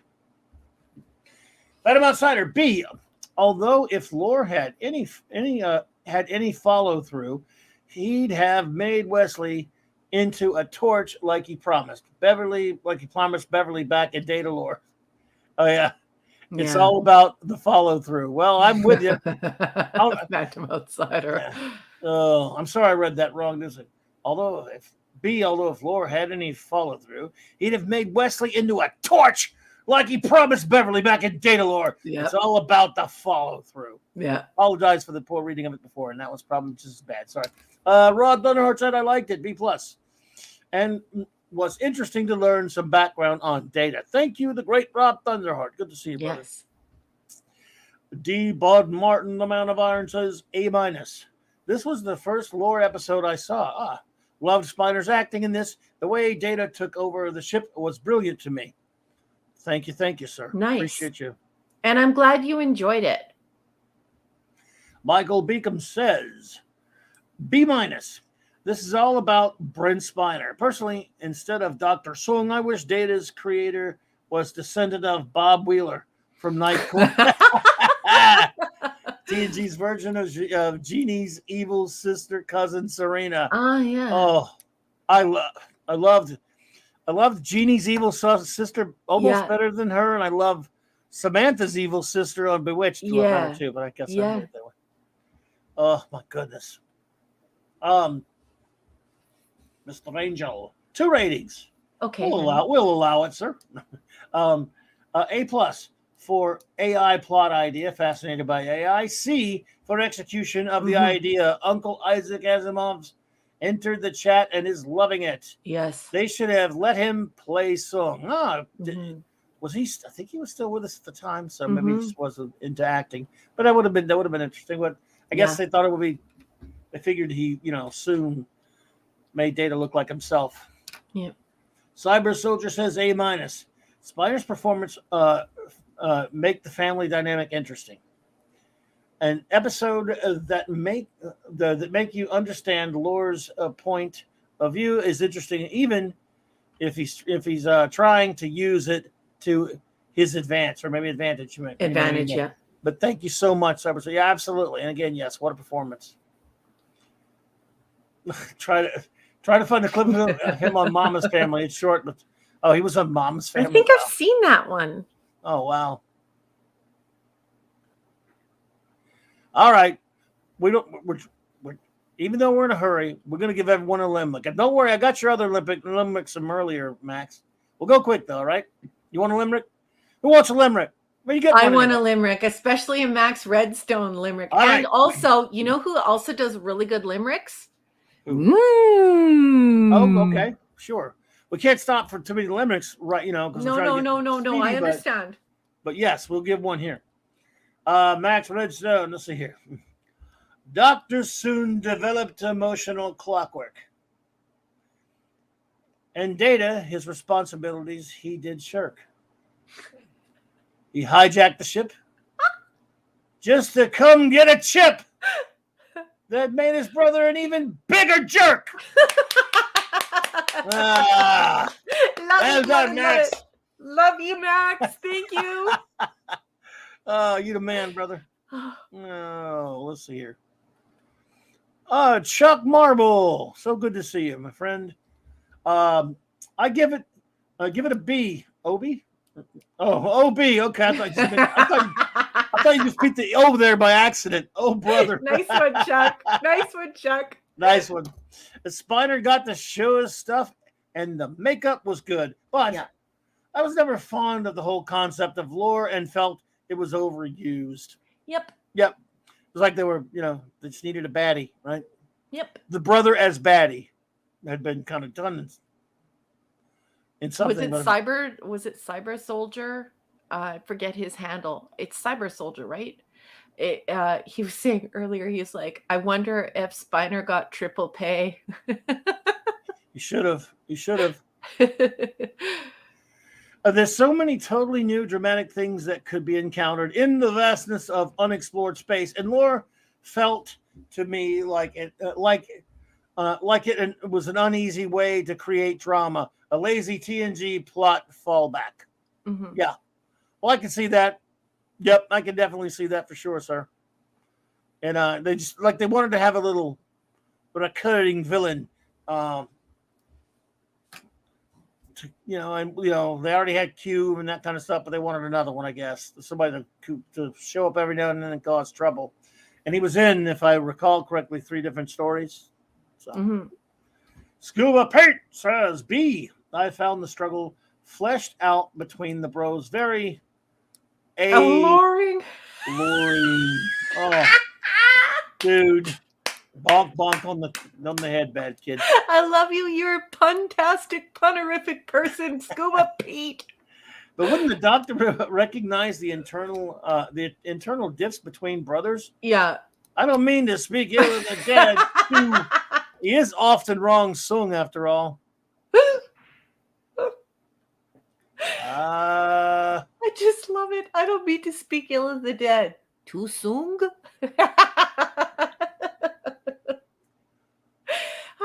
It's so good. I mean, it's just these puns. These are cherry puns. Oh my goodness. Oh, here we go.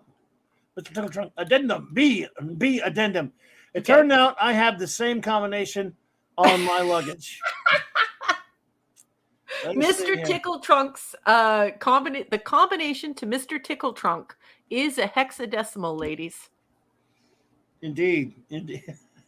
Alaric Harrison, welcome. Good to see you. And good evening, Alaric. Alaric says, let's see how. I give it a B. A good episode, but it was too easy to see that lore was going to do something wrong. Yeah. I think lore is written to be a bit one-dimensional. Yeah, he's just there to be the baddie. Wouldn't it be great if lore finally did quasi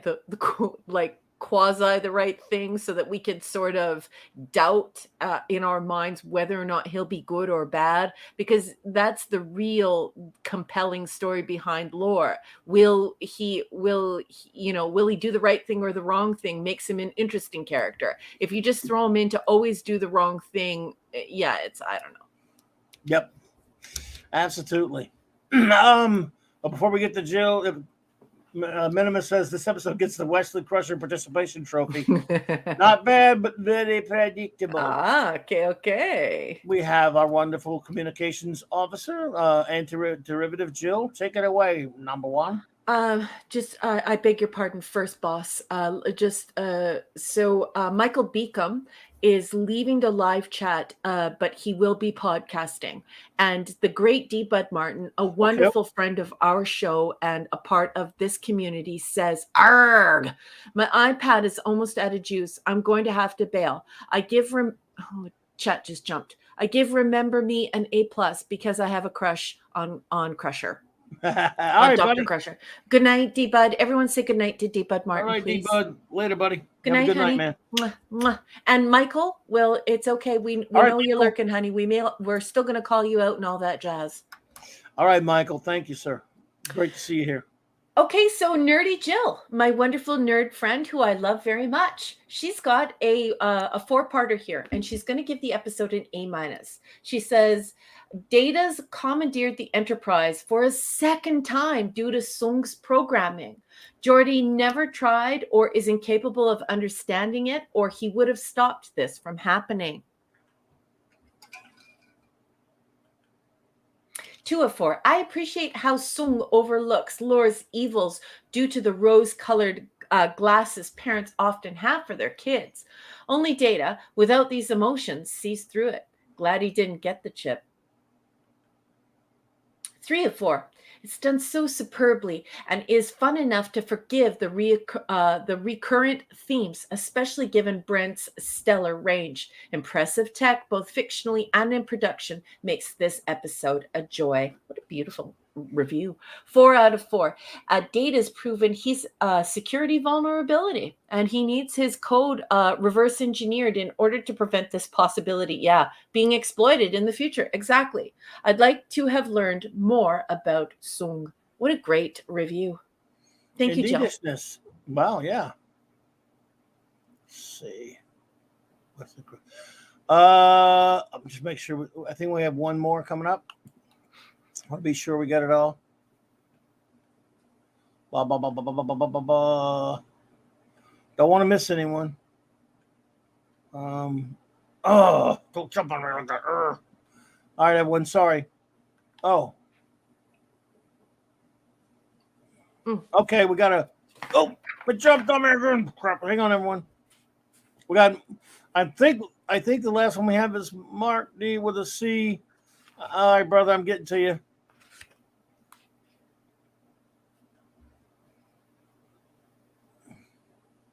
Oh my goodness. Okay. Antiderivative Jill just sent a super sticker. Thank you, beautiful. Oh, thank you so much, Jill. I'll get to it as soon as I can. I have to hold the chat back. Thank you so much, my friend. I appreciate you too. You were too kind. Let's see here. Mark do the C says my show notes. I was offline 103. Keep kids off the Enterprise. So why can't the Enterprise cure the kid? The blue uniform accents Troy's assets. Oh my goodness. Well, you can't argue with that. That is the most openly erotic post I have ever heard Mark give. So definitely likes Dr. Crusher. Oh yeah. Well, who doesn't? Yeah, all the guys love her. Hope Spiner, aka Triplicate Data, got paid extra for this episode. No implications or worries that Data has more Manchurian commands in his positronic brain. Yeah. What about that? That? Let's see. Let me know if I miss anyone, folks, because we're about to move on to the next one. Data never mentions to Sung that he also tried to create an offspring. Oh, that he also, he did. He didn't have much time to talk to him. That's not a problem. Yeah. Blah, blah, blah, blah, blah. I thought Data was smart. Then he turns his back on Lore. That was kind of annoying. They leave Sung there to die without basic first aid. That's another thing, Yeah, that's weird. When Ricky Kirkboy just lets, he says, "Don't let me stay here." No, beam him up to the Enterprise anyway. Just left him there. All right. Anyway. Yeah, they should have picked Billy Campbell. With that, they should have went with Gene Roddenberry's choice. Hail, Billy Campbell. Well, we're going to go with one more limerick, and then we're going to get moving to the next episode, folks. The great Max Redstein writes, Dr. Sung set off Data's bullhorn. So he took the Enterprise into the Brocorn. The ship was deterred. Data's changed the password. And now Wesley can't access Picard's porn. Okay. I could have done better on that one, but I got a little, I don't know what was wrong with me there. But I think did a limerick as well, but I can't see it now because the stupid chat jumped. Thanks, StreamYard. And my chat is so far behind, I can't. Holy mackerel, look at all these super stickers and super chats. Oh, okay, I'm way behind, folks, trying to get to them. But thank you so much. Max Redstone, Wolfie, ow, ow, ow! Oh, thank you. Let's see. Oh, it jumped on me.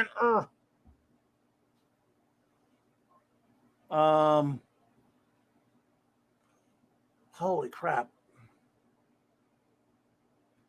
Well, I'm going to just call it out because he might need to leave now. So I'm just going to call it out so we don't miss it, even though it's like the third super sticker or super chat.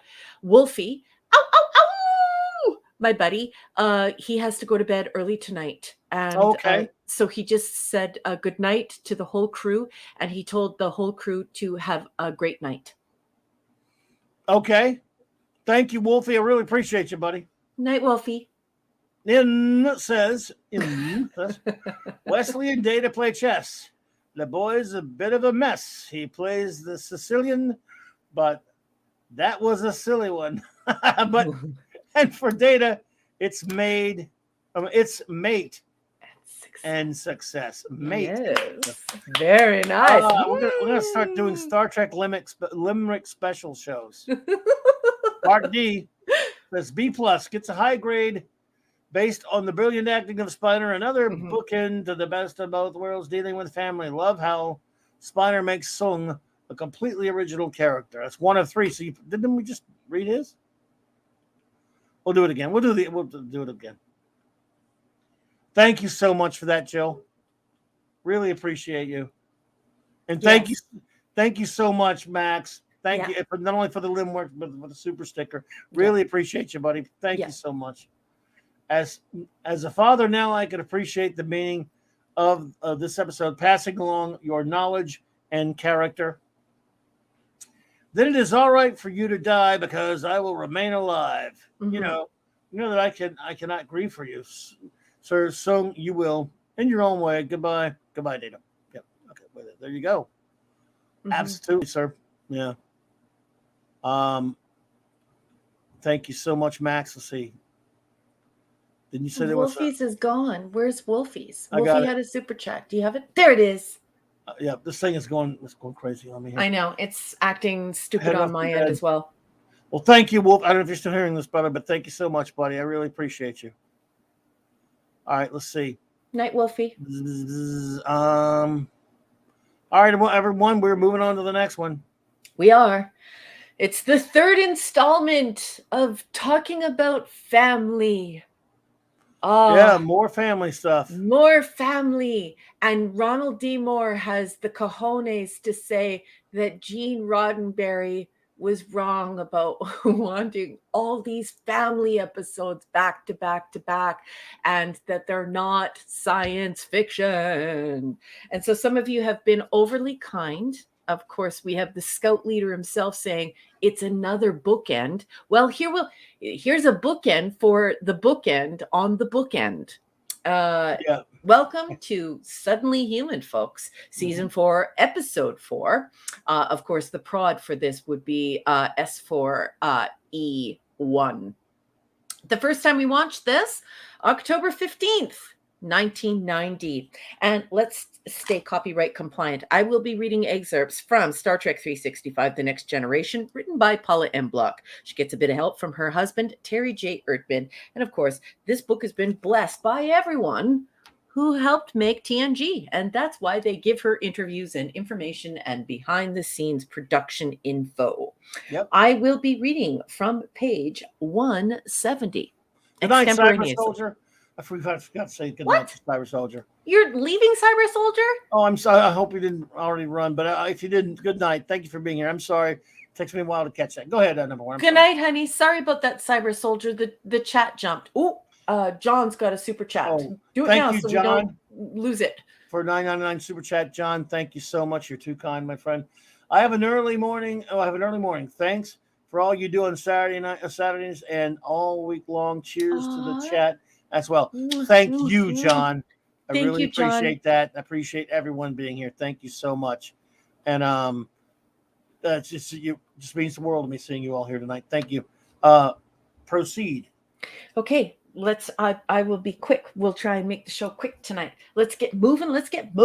Okay, so from page 170, I'm reading extemporaneously, so put down your fruit. Picard must decide what to do with a boy whose parents were killed by the Talarians when he was an infant. Jonah's grandmother is a Starfleet admiral who wants Picard to bring the boy home, but his adoptive Talarian father threatens war against the Federation if Picard doesn't turn him over. Although Picard's solution to the dilemma, let the boy make the decision, seems logical, he's unprepared for the consequences. Like its predecessor, TNG had a reputation for producing shows that deal with social problems. Suddenly Human reaches into that creative pot, but although it stirs the content, the results are not what you'd expect. Initially, the story follows a custody dispute as Picard debates taking a young boy from the Talarian warrior who killed his parents and sending him back to his human grandmother. Were this the Searchers rather than Star Trek, the decision would be obvious. John Wayne had no compunctions about taking Natalia Wood away from the savages who killed her parents. Oh, I'm not sure if I want to read this. As bigoted as John Wayne's character was in that film, returning a child to her blood kin seemed appropriate. Here's an additional element. An additional element is thrown into the mix. Unlike Wood's character, Jonah will be allowed to choose which path he wishes to take. I don't want to make any comments on John Wayne or on the movie The Searchers, so just I retract reading that. Sorry, everyone. Along the way, there is a thematic side trip into possible child abuse when Dr. Crusher notes that injuries Jonah has sustained seems unnatural, but that's a red herring. Ultimately, the important details in this story can't be determined with the naked eye or a medical tricorder. As this story plays out, Picard, long alarmed by the prospect of spending time around children, feels empathy for the troubled youth. And Jonah learns he can enjoy being with humans. This seems to set up the audience for a group hug and a shuttle leaving for Earth as Jonah's tough foster parent, Ednar, silently gnashes his teeth. But then something unexpected happens. Jonah drives a dagger into the captain's chest. Why? Because he's a savage? No. The emphasis on external social issues has distracted us from the real crucible. This episode isn't about rights of adoptive parents or child abuse or elite minority versus the noble savage. It is about what goes on within a child's mind when he teeters on the brink of decision. Jonah is so torn that he commits a heinous crime in the hopes that he'll be executed, thus eliminating the need to make a mature choice. The solution presented by Picard is not cut and dry. It may even be wrong, but that's the way it is with the social problems, even those channeled through Star Trek. Okay, well, I think and that's all the block text has to say about Suddenly Human. I think that coverage is absolute horse crap. There's some can we have a clawbony? Okay, on the way. I don't want to say anything bad about John Wayne or John Wayne movies. I also don't appreciate people talking about things that we've made in culture before without any socio-historical context. Yes. And we're here to talk about Star Trek. We're not here to talk about John Wayne and movies that were made before. And also all of this stuff, all of these little baubles and trinkets that she's trying to put on this idea of hers is just terrible. The real crucible. Give me a break. This is LA Law. This is another family story. Yeah, horse hockey. Anyway, what did you think of the coverage, Clobby? And what did you think of the episode? Yeah, the coverage I think is terrible here too for the same reason. Bringing in, I understand some of the parallels to the story of the Searchers. You could have just brought that up and said it's similar to the Searchers, but I really don't like the way she commented on it at all, really. And I'm with you. I don't really want to go there either. That 70s rock fan. What's up, brother? Hey, Cam Loops! Cam Loops. Nice to see you. But yeah, I'm not down with that either. I don't like that. So It's just not really necessary to address the episode. Mm-hmm. And I just thought the episode is.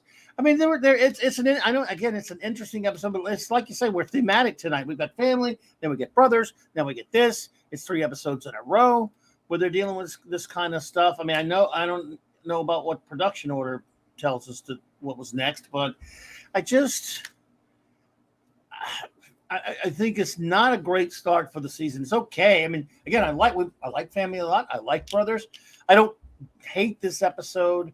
We've got a lot of worse ones. I think it's at least, I guess it's an interesting story. I just don't really think it goes particularly anywhere, because once again, it's filled with a lot of lazy writing, especially at the end. Picard, they just put too much on their plate that they never eat the whole plate. What I'm saying is, this kid is the grandson of a Starfleet admiral. Yes. Picard lets him go back with Yeah. and we never find that's going to be some No. ramifications, some consequences. That's in my notes, and I hate that part of it as well. And I will say this: I'm a big fan of a guy who never gets enough credit, an underrated actor, Sherman Howard. I love that guy because he is probably one of my favorite Lex Luthors. No one even knows he played Lex Luthor, but I actually love the second couple of seasons of the Superboy TV series from the late 80s, early 90s. He was brilliant as Lex Luthor, and the guy, everyone's been a character actor. He always pops up in small roles. The guy who plays Jorno's father, the Tellurian captain. I forget his name. I'm sorry. Sherman Howard. Yeah, no, I'm talking about I forget his character's name, but Chad Allen. Oh, okay. Well, yeah, Sherman Howard. Always loved that dude. He's a great Luthor. So every time I spot him in something, I go, man, it's a shame that guy wasn't bigger as an actor. Guy's really good. I'm sorry that I feel far away and like I have scrambled eggs for brains, but I just noticed that JT Kirk walked in the door. And Hey! Captain, I hate to interrupt you. That's all right. But I just didn't want to ignore him or lose him because the way this stupid chat's behaving tonight. JT Kirk, friend of this channel and friend of this show. Good evening, sir. He says that he's exhausted tonight, so he's not going to be participating in the live chat. He's just lurking and listening. So everybody, if you could just throw up a nice message to JT Kirk, and don't expect him to answer because he's going to go straight to podcasting. But JT, thanks for stopping in. Yes, but hey, that's cool, JT Kirk. We're just glad to see you, brother. That's right. Yeah. So yeah, I think it is a fairly interesting idea for a story. I don't particularly like the execution. Maybe the performances are fine. Even the kid is fine. Once again, sometimes they have a tendency and they really have a lot on the Next Generation to bite off more than they can chew with a story idea. And usually because they like to throw the story in too many different splintered directions. This time, just because they didn't focus on anything and they really don't have anything close to a satisfactory conclusion. Again, there are way worse episodes. The idea may be worthy. Just not one I'm super, super fond of. Don't hate it, just don't really like it very much. If that makes any sense to you? Yeah, for me, like could you please could somebody please take the tarp off the Clawbony? Phantom Outsider, would you please start up the Clawbony for me, please? I got it for you. And put it in drive. Yeah, that's it for me. I mean, this one is just a real stinker for me. I just don't like it. I don't like this episode. I don't like the direction Pillar was going with this. I don't like the way that they roped Gene Roddenberry in and crap talk him behind his back after he died. When meanwhile, Star Trek fans agreed with Gene. This is way too much family. So I'm just going to get into my notes. Okay. For me, this is the Too Many Family Matters episodes. This is one of 3. And I put WTF is Pillar thinking. And they wonder why Gene was pissed off. Sorry for using profanity, folks. Sorry. Picard's family, Crusher's family, Worf's family, Data's family, the aliens' family. How does Bev know his name? He says it after and refuses to speak. So Bev knows his name, and Bev shouldn't know his name when she's, treating him. And the wailing is totally annoying. God. Worf, 1990, is saying females can achieve anything males can. Again, I'm going to say that again. Michael Dorn's character, Worf, son of Moog, in 1990 said, and I quote, "Females can achieve anything males can." And it's in 1990. Take that, the filth. Yeah, no. I don't believe that happened. It's not. That didn't happen until 2015. Come on. Yeah, exactly. This is terrible acting by Marina Please, somebody just make her stop talking. I absolutely hate the twinkling daddy music for P Hard. Why do they have the twinkling daddy music for him? Annoying. More Howlin' at the Moon. This is supposed to be science fiction, not Little House on the Prairie. This is stupid dialogue. There's no diplomacy here, the Admiral. So what about the Starfleet family? This kid comes from, like the golden bars of Starfleet, and nobody says anything. They just let him leave. So this for me is just Bonnie alert. Ooh. Just absolute crap. Where's Zathras? Oh my goodness. This is for me, this is a giant poop smearing poop. And Michael Pillar, look, I understand you've written some really wonderful things. I really appreciate some of the cooler things you've done, but that's only when people are like hyper criticizing you. But when you're left to your own devices, you turn it into LA Law, and it's annoying. This is like way more Maury Povich than I want to see. I don't need to know this. Yeah, just no. Yeah, and again, LA Law. I mean, I don't say that out of nowhere. He said it. He invoked it. Yeah. In interviews many times, and I like the guy, but yeah. Yeah, but here, like it's naked. Here you can see it. It's naked. First, it's child abuse. Then it's the noble savage versus the right. And meanwhile, these people are of equal technological ability, and there's no quote unquote privilege or colonialism or imperialism happening here. So I don't know where the idea of this noble savage comes from, and then. Yeah, we've got the child abuse issue. Then it becomes a custody issue. Then it goes back to this issue of whether or not he should be allowed to keep the kid. And then we never hear what happens with this, this entire Starfleet family that's just filled with gold bars in the Admiralty, and they don't have any say, even though the kid was taken after the Endar killed his parents. So this is just. I love it when you do that. I mean, not just but I love it when you destroy an episode. It's just crap. And the twinkling daddy music for Picard is awful. And Marina's. I don't remember that. What is the twinkling daddy music? Oh, please rewatch the episode right when you start. Oh my goodness, the twinkling daddy music. It's so bad. You just want to get up and go have a shower. And Marina's acting is so bad. I withdraw the question. I'd rather not go back and watch it. I don't want to go back and watch it. I take your word for it. Don't do it. I just don't remember. I don't remember that, but I hear you. Run the Clawbony over this and cleanse this channel. Cleanse this show. Cleanse this community of this poo. Rating? Oh, this is a D-. Woo! I love it. Well, I have it at a D, but I thought I was being low.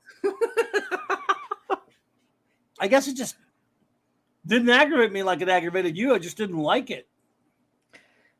Sometimes I just don't like an episode, but it didn't affect me. But I mean, when I'm not glad that you suffered, but when it affects you like this, I'm sorry. It's hilarious. Like I'm laughing at your pain because it's just so funny. It's so bad, and the dialogue is so contrived, and it's just so ridiculous. If you really had Starfleet morals, the child would be taken and given to the Admiralty, and Troy would have had to work out the psychological repercussions for this child who was taken basically as a prisoner of war, and then programmed to be against his human parents, and they try and make it seem like it's an adoption. I mean, look at Mark D with the C's comments, because Mark D with the C is blowing the chat up with the worst, the cheesiest. Like, Mark D is friends with me in real life, folks. I love his family. He's a nice man. But look at the cheese. Like, Mark is doing exactly what we would be doing in private if we were talking. He is highlighting the cheese of the cheesiness of the dialogue here. It's so ridiculous. A clinical psychologist A clinical psychologist says, look, I'm hands off here. Counselor Camel Toe cannot fix this. Only the great P. Hard can fix this. Can he sleep in a hammock in your quarters? And can we play twinkly dad music whenever you feel like you're bonding with him? It's just crap, crap, crap. Wesley Countdown Team minus 6 episodes. Oh, yeah. Oh, wait a minute. Oh, that's what Mark wants me to do. Okay, I'll do it for you right now, Mark. Wait a minute. Wesley Countdown T minus 6 episodes. In this episode's defense, he did spill knock a drink. I mean, a thingy. Was it a banana split all over Wesley? Yeah, and why is the banana split blue? A banana split isn't blue. Was it blue? It's blue. I guess I wasn't paying attention. But it was great when Jeremiah Rosa put blue banana split all over Wesley. Maybe Suxley. Maybe that should tell you something. I didn't pay any attention to the episode like you did because it was boring. So yeah, it really is boring. This is 1, 2, 3, 4 episodes into the season 4, and you're just not doing anything.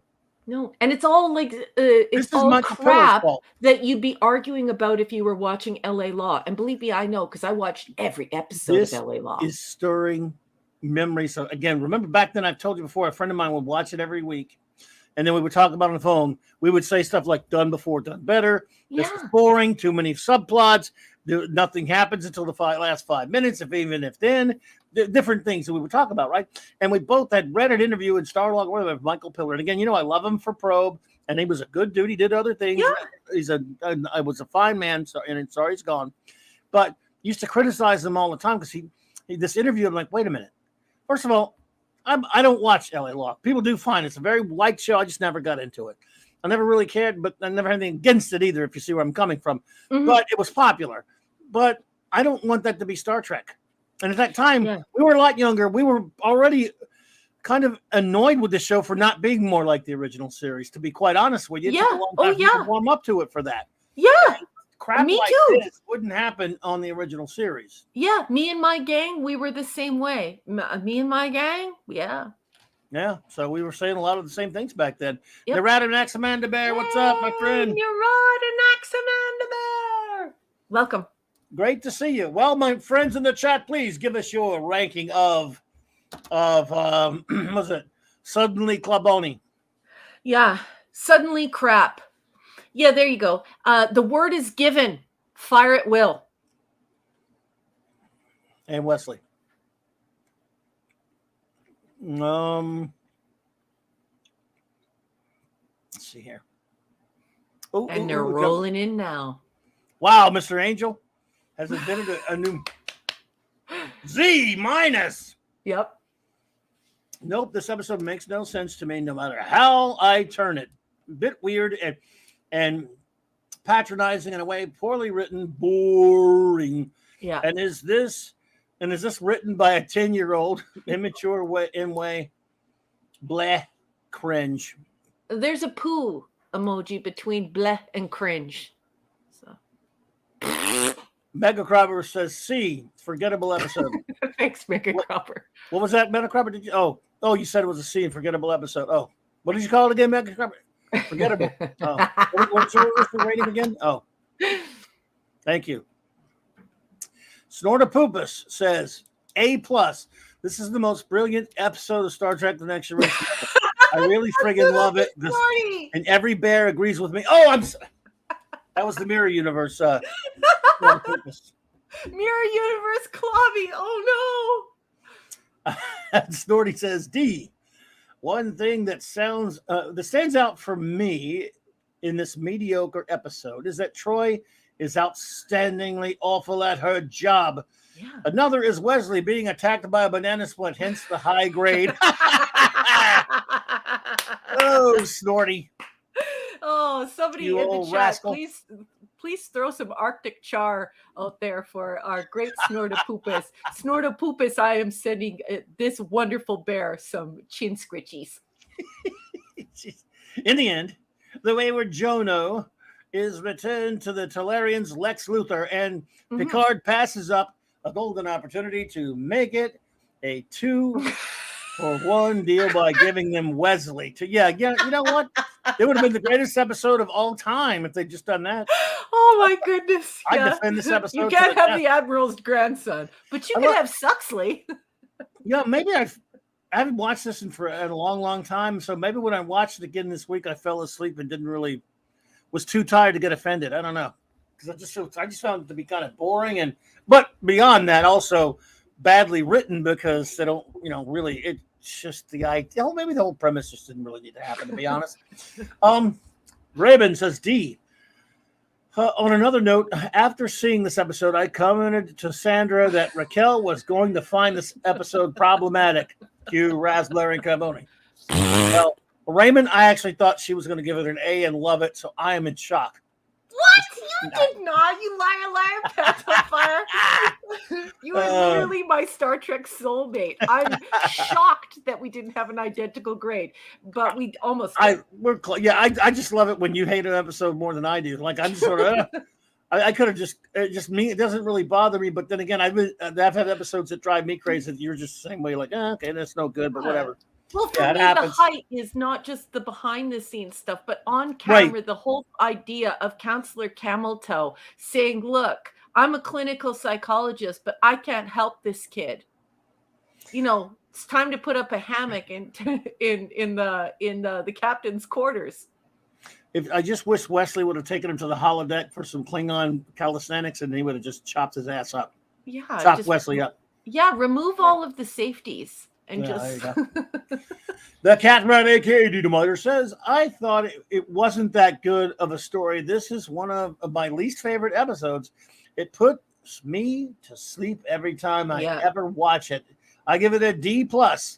I thought the actors and actresses did a great job overall. Okay, mm-hmm. Well, I'm soft on my boy Sherman Howard because I think he doesn't get enough credit, but it wasn't his fault to be stuck in a Clubboni episode.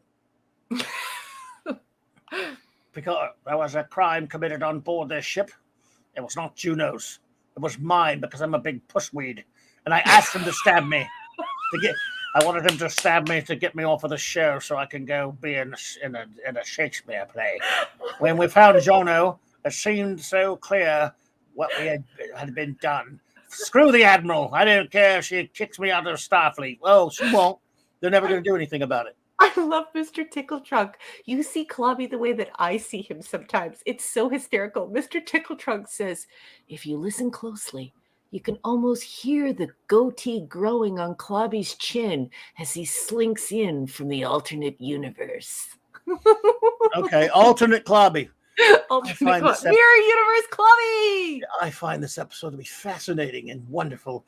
Truly a tour de force of Star Trek. Brings Gene Roddenberry probably considers this the pinnacle of Star Trek. He probably, hopefully he just wasn't there and didn't care about this one. Poor Snorty. Poor bear. He says, Clobby scared me. I had to reread my comments to make sure I didn't say that. Sorry, Snorty. Max Redstone was a man. He was a big man to see. D+ from the great Matt Redstone. I will make this. I will make the Benar until I forget this episode. The Benar? Oh no! That's the best part of the episode. The higher grade is watching Picard being all uncomfortable about kids was again another thing. Some of that is pretty stupid, but we won't go into it now. The higher grade is because Wesley took a Sunday to the face. This is script. Got Jerry Taylor. Oh, is the script that got Jerry Taylor to the writer's room? I don't know. Is it? No, I think it's. Oh, which one was it that got her in? Oh, I forget. I'll tell you next week. I know the exact script that got her on in the writer's room. They actually they talk about it at length in this. Here it is on page. Go to the block text and go to page 166. And it says, go ahead, Clobby, and I'll find it for you. Okay. Sandra, to see, shows love of a child transcends species. Making a child make such a life-changing choice so quickly isn't fair. If shown in prod order, Picard would have had some recovery before getting home. Oh, yep. He's right. This is Jerry Taylor's entrance into the writer's room officially. Suddenly Human. It won her a seat in the TNG writer's room. So that was Max who said that, right? I think so. You're good to go, Max. You're absolutely right, sweetheart. Thank you. Well, I guess break in any way you can, Jerry. Jeez. Scuba Pete says C-. This episode had me doing the Bernard. Oh, I'm not doing it. That would be okay if it was ow, but it's not. It's like the Bernard is. Now you're making me hate it even more. Drop kick. I was never so glad to drop kick. Indar. All right, well, go for it. We got ED up. Enigmatic drop there. Take it away, number one. Okay. Scuba Pete, I was so happy to see the Endar. Oh, Scuba, that's so good. Enigmatic drop bear, a wonderful erudite bear, is got a two-parter, and he's given this one a C+. He says, it was interesting that they referred to Jono as a victim of Stockholm Syndrome, as this story has its roots in the Viking custom of raising the children of their victims as their own. Let's see here. 2 of 2. This is another where Troy should be an asset, but isn't. Apparently, she was not the best placed to help the boy. Additionally, her interactions with Picard were condescending and patronizing. Yeah, just totally so bad. Only 2? Wow, he didn't like this one. Yeah. Oh, well, yeah. When Enigmatic Drop Bear is just like, yeah, not worth my time. And Chuck Marble says suddenly spewing. Yeah, exactly. Suddenly pooping. It's explosive happenings that require the claw bony. Chuck said something about I'm way back. I'm about 8 minutes back. He says something. I think I jumped the gun, so here it is again. That's cool, Chuck. Yeah, I may have missed it in that case. Thanks, Chuck. Let's see here. Kal-El says C-. It was an okay episode, and it was interesting to see Picard take on the fatherly role despite not liking children. It was also a different take on the whole fish out of water trope, though. And he says, still, it was an interesting story premise in theory, but it wasn't as well executed as the past two family-themed episodes. I hear you, brother. Yep, Kal-El, I totally agree. Steven, here's your partner. Let's see here. The great Eric K says D+. I was so disappointed that I didn't get to see Wesley take his shirt off. And he didn't write that. I just want to get back at him. Eric. I wanted to get back at him for all the Wesley jokes he does to me. Eric K says D+.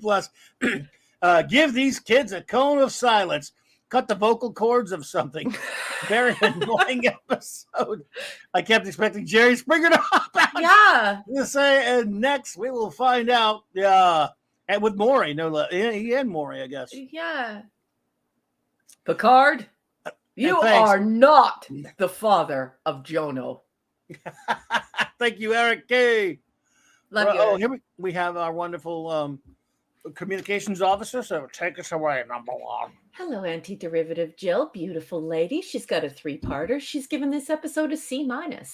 The crew take the entire time to realize that the child has valid needs and wants beyond his birth family's desire to have him returned. Jono needed to be with his family, but the Enterprise's approach was arrogant, leading to disaster. You understand nothing. 3 of 3. It's odd they take the whole episode trying to bring Jono back to humanity, but then they completely forget about the grandmother at the end. Yeah, I know. I'm also annoyed by that. Yeah, I mean, your Good ass comments. Your ass is in trouble, Picard. I mean, you pissed off an admiral. I mean, yeah. But And then after that, Samantha says, I give it a B- for the Blue Nana split on Leslie. Well, yeah, there's that, brother. Addendum for Max says, it would have been better if Picard said, I am returning Jono to the family who loves him. To Admiral Rossa. Mr. Wolf, destroy those ships. certainly outgunned him. Chuck Marble says, M for meh. I like sci-fi most when it's about exploration or at least exploring new ideas. This was neither. I don't like soap operas. Yeah. And that's what this was. If I wanted soapy sci-fi, I'd watch CBS Drek. You mean Filth? Yes. Yeah, and the thing is like Jono Yes, or Jeremiah, but we can call him Jono or Jeremiah. But when he falls to the ground and has such a terrible PTSD episode from watching his parents being murdered and being on a battlefield with gunfire, that he almost loses consciousness. He's gripping his head and falls into the fetal position, and it's very clear that he's been totally traumatized by what's happened. And this is a civilized society. So how Endar gets away with that, how it's never reconciled, and how Counselor Cameltoe washes her hands of it and says that he's beyond her help. He needs the firm hand of a man who will be his guide, his emotional guide or whatever. It's just absolute crap. It's such crap. I wish Zathras were here. And we thought we were out of trouble when we got out of the second season. Poopy. Mr. Tickle Trunk says, D, the entire episode has the potential of a hurricane, but it's executed like a dry fart. I love every single one of Miss Briggs' points, but adding, there's never any real opportunity for proper diplomacy. Open future relations with an old enemy to simply open communications with Jeremy's grandmother. Yeah. Or give Troy something to do in the show that matters. Head hits desk. Yeah, head desk. Head desk. Big time. Yeah, and it's funny because I wrote diplomacy and underlined it 2 times in my notes. Mr. Tickle Trunk, I love the way you think. I totally agree. I just absolutely love your comments, Mr. Tickle Trunk. Thank you, sir. Snort. Alana Harrison says, D, just really isn't a Star Trek show episode. The topic isn't well suited for the show, making it weak and poorly handled. It deserves only 1 bucket of cold popcorn. I could use some. I love cold popcorn, but I hear you. Dun, dun, dun, dun, dun, na, na, na, na, dun, na, na, na, na. Yes. Oh, well, that's better than LA Law. Dallas is way better. I'm just kidding. Did I mix up the songs? No, it's close, right? Is that Dallas? That was Dallas. I'm so old. I don't even know the LA Law song, so I think it sounds pretty similar. Oh, does it? It does. I think it sounds I don't even know that one. Oh, it does. Yeah. So I mean, I know of it, but yeah, let's see. I'm trying to see if we got any more. It's so what about hey, Mazarus. Hello there. Good to see you. Do we have any more reviews? What about Mark D? I think that's it. Mark D, no review, bud? I missed you. These contributions were all the sucky dialogue. Oh, I got you. I passed it up. Oh, did you get it? Sorry, Duder. All right, here we go. I got you, though. Mark D with a C says, D+, appreciate what they were trying to accomplish. Showing how an adopted family can love you, but Jono was stolen from his parents during a war. Yeah, on the battlefield and watched his parents being murdered. Yeah, that's... Oh, you ain't kidding. They then try to explain this away by saying this is part of Talarian customs. Mm-hmm. Some of the worst and cheesiest counselor useless dialogue when Jono is still clearly tortured by his parents' death. Yeah. That third act needed to involve the admiral at least negotiating for visitation. That's something that I was wondering about. Yep. Ilian Gonzalez's case was eerily similar. Yes, it was. Although, well, I'll go into it, but that one really pissed me off. In that one, the child was returned to his natural father, unfortunately, in a communist, filthy country. But that's another thing. Plus, is plus is for Wesley getting squat. Now I'm gonna add a plus to my D, but I'm giving that for my old buddy Sherman Howard, who deserved better. Oh, Max Redstone, the LA Law theme was David Sanborn type sax. I think I can hear it now in my head. Oh man, so bad. I don't remember. Anyway, so funny that wasn't that show by the same guy that did Hill Street Blues? Oh, but the Hill Street Blues theme was incredible. Oh, I loved Hill Street Blues. Yeah, it was really good. But I mean, a good theme. But I think it was by the same guy though. Was it? Yeah. But Max Redstone is correct. It was like a David Sanborn type sax kind of thing. Okay. Anyway, I'm older than dirt. There we go. Well, can't believe that I'm older than with the Dallas theme song. That means I'm older than rock. So, it's true. No, you're older than Methuselah. Older than Methuselah, or the Requiem. With Stephen Bochco. I think it was the same dude. Maybe it wasn't. I didn't watch that stuff. I'm a man. I watch man stuff. Yeah, Mike posted Hill Street Blues. Yeah, but no, look, men don't watch those shows from the '80s. We watch Airwolf. Well, and Mike Hammer and Magnum. So anyway. Well, I watched that stuff too, but I did watch all of the law shows because I was thinking about doing that in university, and then of course I realized, nope, that's not what I want to do. No, it's good. This guy was just being a jag-off. No, I love you. I love you. Well, are we ready to move on to our final episode of the evening? Yes. And we are on season 4, episode 5, and it is Remember Me. And we first watched this on October 22nd, 1990. So we were out buying our Halloween costumes. Yeah. Let's stay copyright compliant, okay? I will be reading excerpts from Star Trek 365, The Next Generation, written chiefly by Paula M. Block. She gets a bit of help from Terry J. Erdman. There's a foreword and a blessing by Ronald D. Moore, and she interviews everyone involved, well, mostly everyone involved in the production of TNG. Please turn your hymnal to page 175. Remember Me. After a warp field experiment conducted by her son, Suxley, is aborted, Dr. Crusher finds that her familiar universe has been radically altered.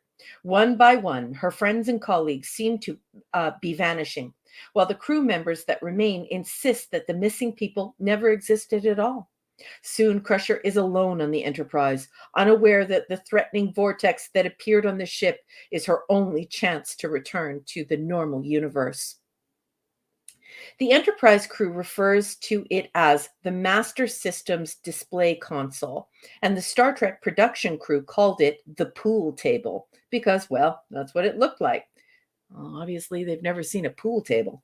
Repurposed from the video display scene at Starfleet Command in Star Trek IV, The Voyage Home, the Master Systems Display Console allows engineering personnel to quickly gauge the overall status of the Enterprise D.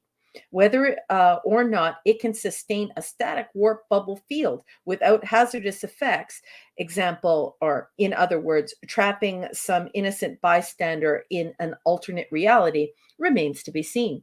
But if you want to try it, make sure you have the Traveler on speed dial. And that is all the block text has to say about this incredibly crappy episode. They kept it short and sweet, which is good. Because it sucked.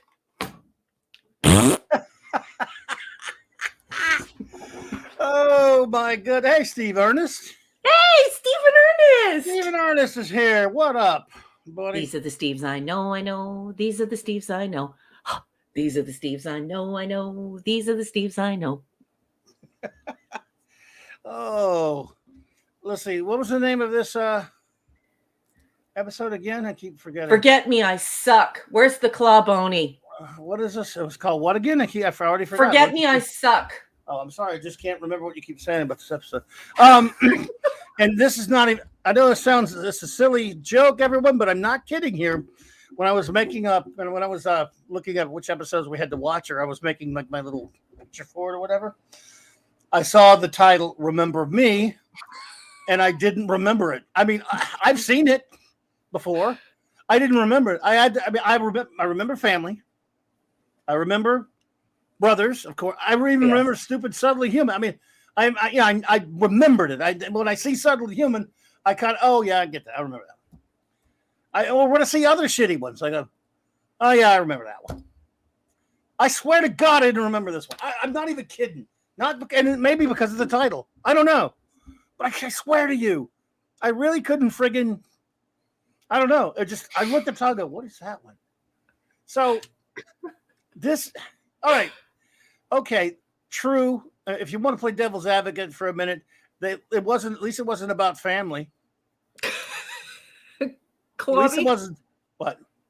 Okay, please excuse me for 1 second. No, go ahead. Yes, Mazarus. Clobby just put up the Clawbony, and that is exactly what it is. It's a Zamboni, but it's for cleaning up popular culture. It's for cleaning up geekdom and nerddom. It's the cleansing of it. It is exactly a Zamboni. I made a joke a few nights in a row on the show about a poop Zamboni. And we have this wonderful guy who is an artist for comic books, but he has to stay anonymous, obviously, but he's a professional comic book artist. And he had no idea what a Zamboni was. So we explained it to him. And then we also showed him the goose poop Zamboni. And he went away and drew this for us. And now we have it for our show. So a professional anonymous, professional artist who goes by Hungry Boy drew a Clawbony for us. And yes, it is based on a Zamboni. And I love that you know that. Anyway, Clobby, please go ahead with the Clawbony. Enigmatic Driver, that's true, but I'm just saying that, I mean, whether the dumb story or a great story, either way, at least it wasn't about all their little fifis the whole time, because it was, the thing about this is if you found maybe some other way for this to happen to Beverly that wasn't so stupid and annoying, some of the stuff when she's running around and you got the mystery of people disappearing from reality and all this other kind of crap was spooky and all that kind of stuff. Problem is, you damage the living shit out of the story immediately by having it be some stupid shit Wesley does to her when she's just standing next to him. Holy shit! Holy freaking shit! I'm like, wait a minute. Wesley's standing there. She goes to mess with him in was engineering, and she says, "Wait a minute, I got to do this." And then we hear the flashlight. So then she's gone. He's like, whatever. For the rest of the episode, she's walking around in the Twilight Zone. We don't know what's going on, but we do know Wesley caused it, don't we? Automatically. Yep. There's no mystery there because of the little, like the little sound we hear, and he looks up and she's just gone. So we know Wesley did something to her, right? It's like that's automatically annoying because Mr. saved the ship all the time. He's too dangerous to have on the damn ship. Because this is not the first time he's put the ship in bad trouble. Right? Hey, Snail Messiah. Hey, Snail Messiah. This is not the first time he's screwed up and caused all kind of shit, is it? No, I believe this may be one of the worst Star Trek episodes in the history of Star Trek. For me, it's on par with Alternative Factor. It's Whoa. Yep. It's really that bad for me. I think that this is the center of suck. There's a suck hole, and this is the black hole of suck. And Mark, put down the butter and the fork. Okay, Snail Messiah won't be putting up with any of your escargot BS tonight. Put down the fork and the butter, Mark. Ugh, why would anyone eat that? Anyway, this is capital suck, Captain. I hate so much about this because it's just, it's like, I can't even describe how much this episode aggravates me, which is probably haven't watched it in a long time, because it's just, we'll just say things and just run around and try to be spooky instead of actually have an intelligent story. Why are people... Because here's probably the dumbest part, other than Wesley causing it. Okay, people keep disappearing, right?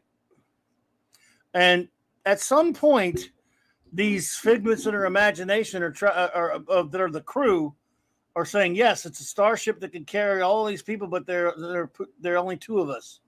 When she was, on the bridge with Picard, and she's talking to him about why there are only two of us, it never needed to be anyone else. Really? So, well, I don't know. At that point, I think I just went to sleep.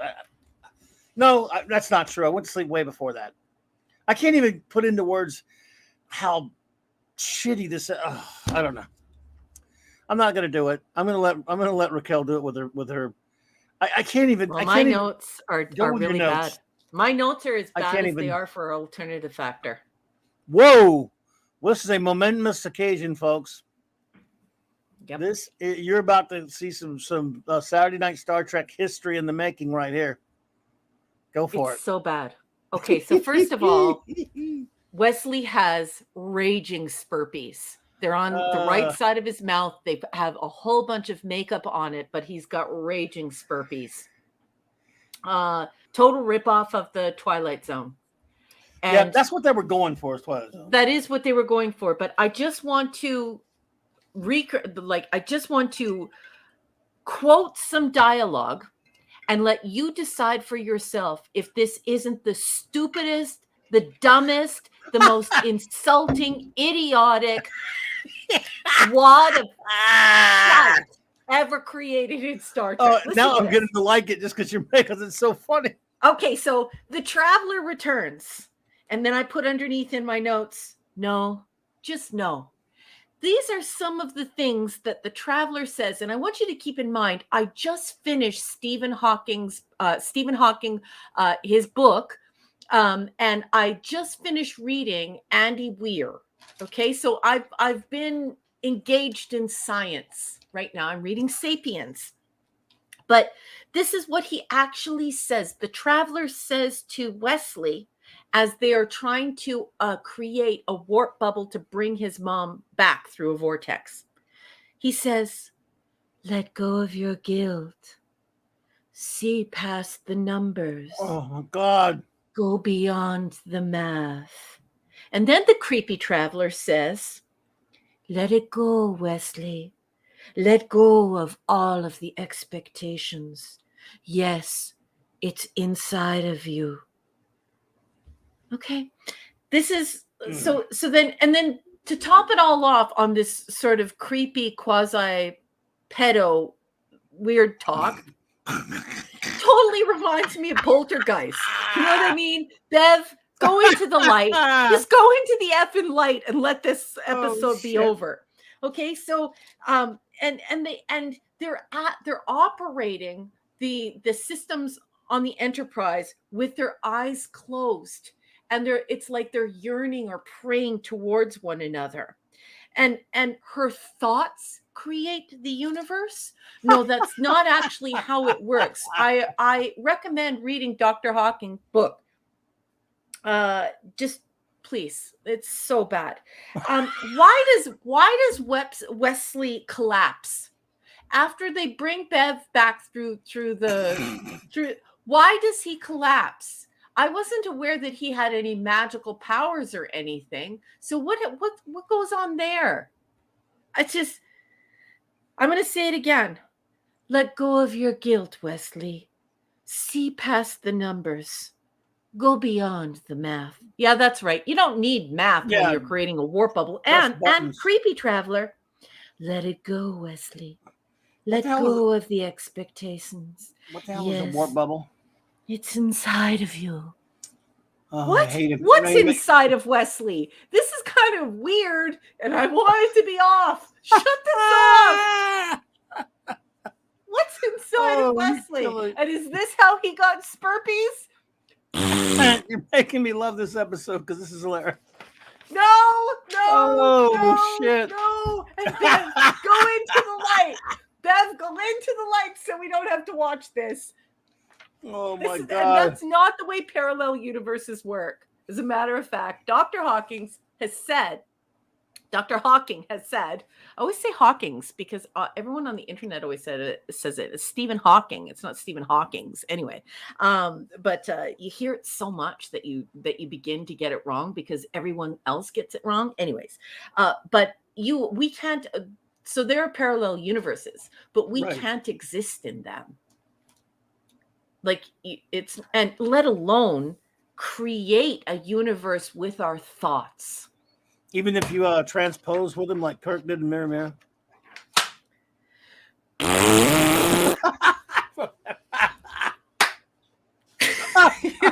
This is the worst. This is one of the worst episodes. It is on par with Alternative Factor.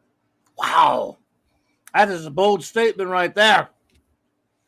We may have to have a challenge to that. We may have to do a shootout episode between Alternative Factor and remember whatever the name of the episode is.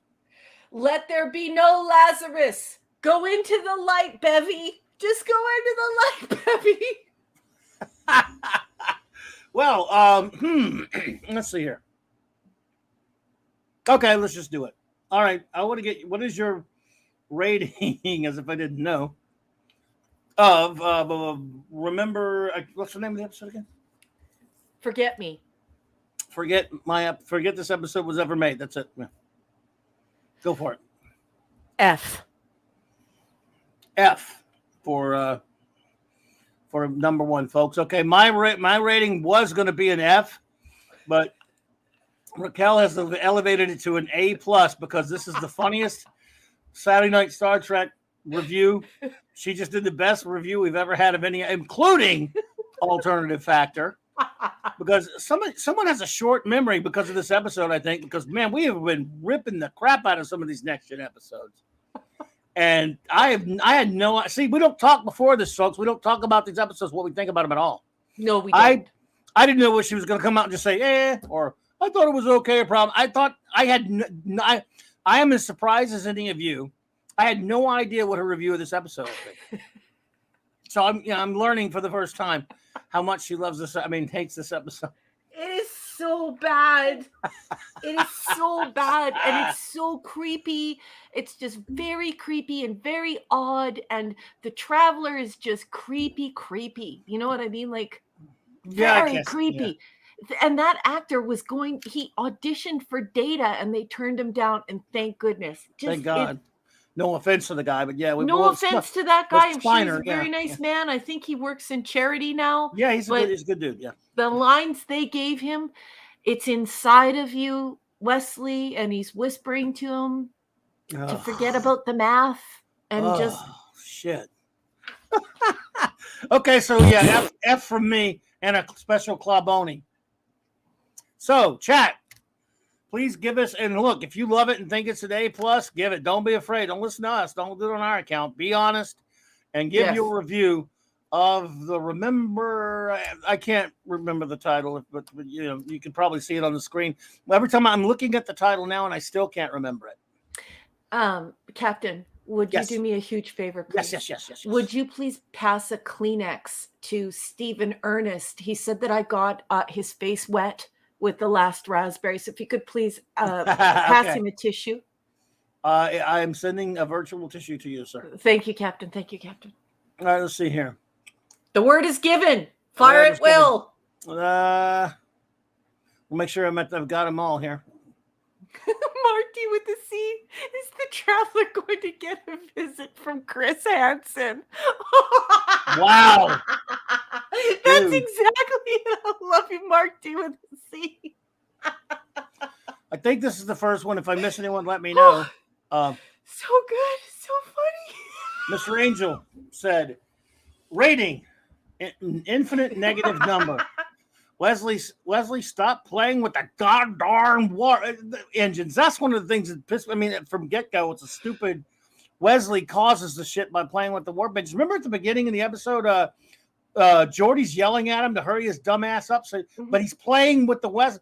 Yeah, wait a minute. No, you're about to get our ass in trouble with the captain because you're playing with the damn warp thing. Get him out of there. T-minus how many episodes? Good God. Yeah, it's just ridiculous. So anyway, yes, I'm sorry. Playing with the warp engines. Wesley was not court-martialed and thrown into the brig for eternity for this shenanigans. And it's not the first time either. Not the first time, folks. That's right. Raymond Valenciano says F. Maybe even F minus. I'm adding the minus. I don't know if he means it or not. This is the ultimate Wesley sucks episode. He actually nearly gets his mom killed. Really? This episode is an ass explosion. Yes.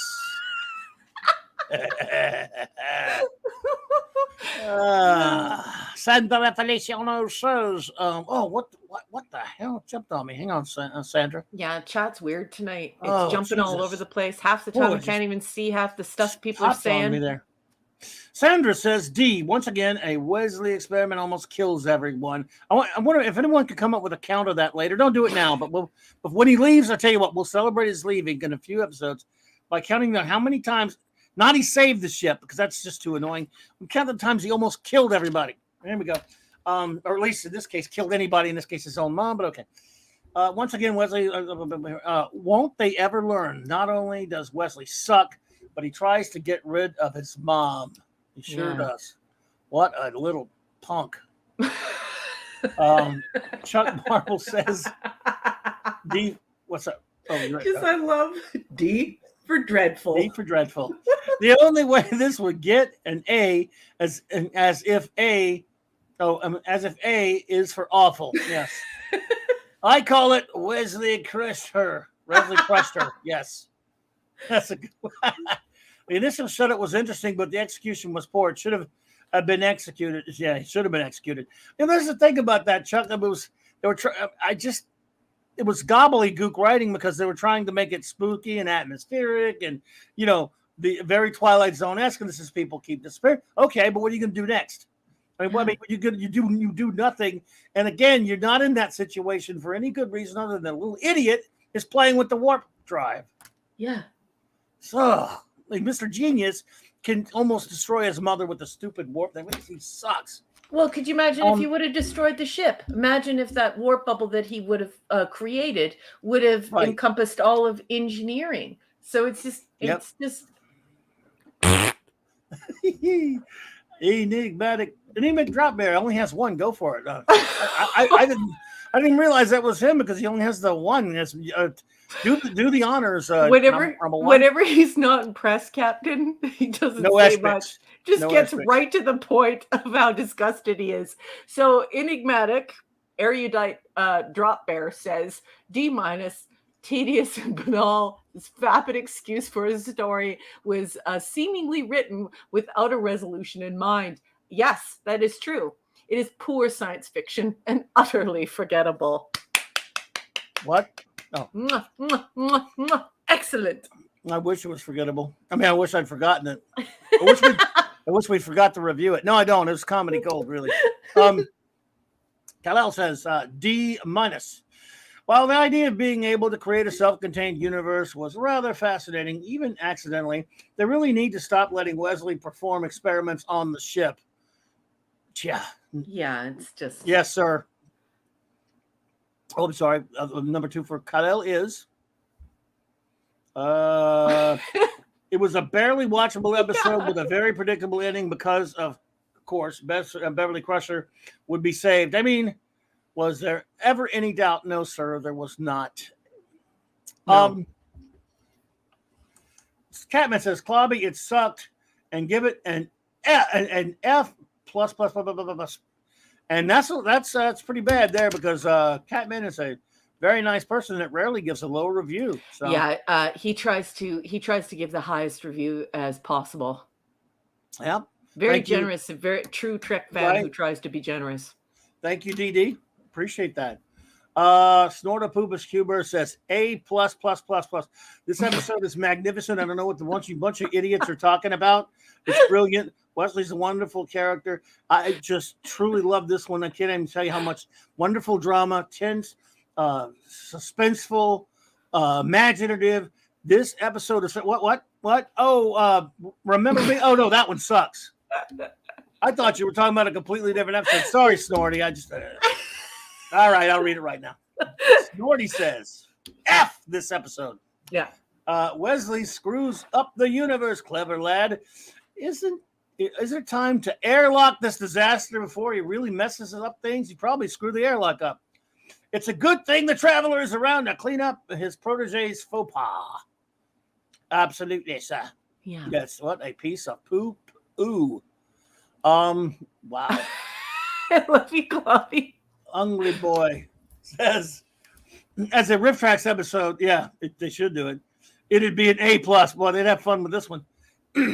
Just as a Trek episode, it's the never-ending story mixed with crappy something wicked. This way it comes. Literary reference, right? Some Bradbury reference. Thank you. Yeah, Ray Bradbury. By the pricking of my thumb, something wicked. This way it comes. Yep. Movie adaptation was not very good at that, by the way. Let's see here. I thought. Let's see. Eric Cases D. Wesley causes and solves all problems. Clone Wesley and the universe will be all conquered. It is inside Wesley now. Hey, now. Oh, my God. That line, it's so bad. It's so bad. It's just at that point, I like most of the time when I'm rewatching, I either hit mute or I openly put my hands in front of the screen so I can't see it, and I go, ew. How do you watch this every year since? Anyway, Mr. Tickle Trunk says F this effing episode, and it's F gets an effing F. Wesley is not magic. Yeah. Wesley is not math. Jesus. Yeah. Math. No, it's not math. Jesus. Sorry, I thought you were saying. Yeah. No. The Traveler can go eat a big one. A big what, you ask? I leave it up to your imagination. If Beverly's mind created these people, did they actually exist? Yeah. Does that? Don't ask me for explanations of this crap. The writer won't know. Does that mean those phantom shadow fart people were given life and their lives were sniffed out? Or even snuffed out? Snuffed. I'm sorry, snuffed out. Woo! Oh, my goodness. Sorry, I mean to divide my F by 0. The rating's F. Oh. Well done, Mr. Tickle Trunk. Well done. So bad. So good. I love it. I didn't see him either, Snail. I'm sorry. If you want to put him back in there, Snail, and let us know. Yes. I'm just crying. I call him Scuba Pete. Did we lose Jill, or is she around? I'm way behind on my chat because I'd be interested in Jill's opinion on this one. Scuba Pete, D-. This episode sucked so hard it was trying to end itself repeatedly with the pop-up black holes. If they wanted a freaking Halloween episode, why not head to the holodeck for a mystery? Zoinks! Oh, God. Well, there we go. Well, we'll get to yours in just a second, Jill. We will go D with the seasons ability. F+. Wow, you just don't get one of these really bad reviews from him that often. Okay, there's a whole bunch of stuff missing from the chat on my side. Something's going on with StreamYard again, but I'm seeing other people saying that Chef is leaving. Mr. Angel, Chef. Oh, Mr. Angel. I know you're still in the hospital. And that you're feeling better. And I want to send all of our love and support to you.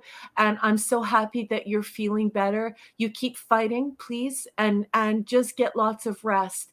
And I am so flattered that you would choose to spend time here with us when you're not feeling well. And I'm thrilled that you're on the mend. Go and get some sleep. And I'm sending you all of our love and support. Get well soon, sir. If you want, you can all put an M.A. in there for Mr. Angel. Thank you, Mr. Angel. Appreciate you. Night, Chef. Mark D with the C says F+. Oh, crap. A Wesley episode. Call the club owner, not the Traveler. Remember the ad, Calgon, take me away. New slogan. Traveler, take Wesley away. Yeah, buddy. Let go of the math. It's inside of you. At least Crusher showed some brains, but she was powerful enough to create a universe. Yeah. Alternative Factor was better because it had Lazarus' beard. So bad. Would you like to do the honors for our wonderful Jill? Mr. Angel says, thanks all. Thanks, Clobby. Thanks, Raquel. Not going to sleep. It's morning here. Oh, my goodness. Oh, my goodness. Okay, honey. You take care, Mr. Angel. Thank you for being here. Anti-derivative Jill. Hello, gorgeous. She's got a 4-parter on this stinker. And the very generous, she's very generous. She gives it a C-. Okay. And she says the Twilight Zone concepts had potential, but it devolves into a magical sci-fantasy world of the traveler with no real character growth for Bev. True. That's what I don't like about it.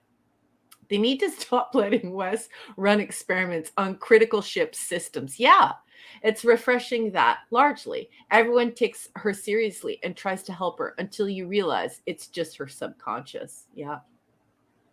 3 and 4. I thought having Q as a favorite character clashed with my disdain for the Traveler, but Raquel helped see it doesn't. Okay. My real problem is that Wes, a normal human, somehow possesses this magic as well. Yes, I know. He falls to the ground. Why, Jill? Why? Right?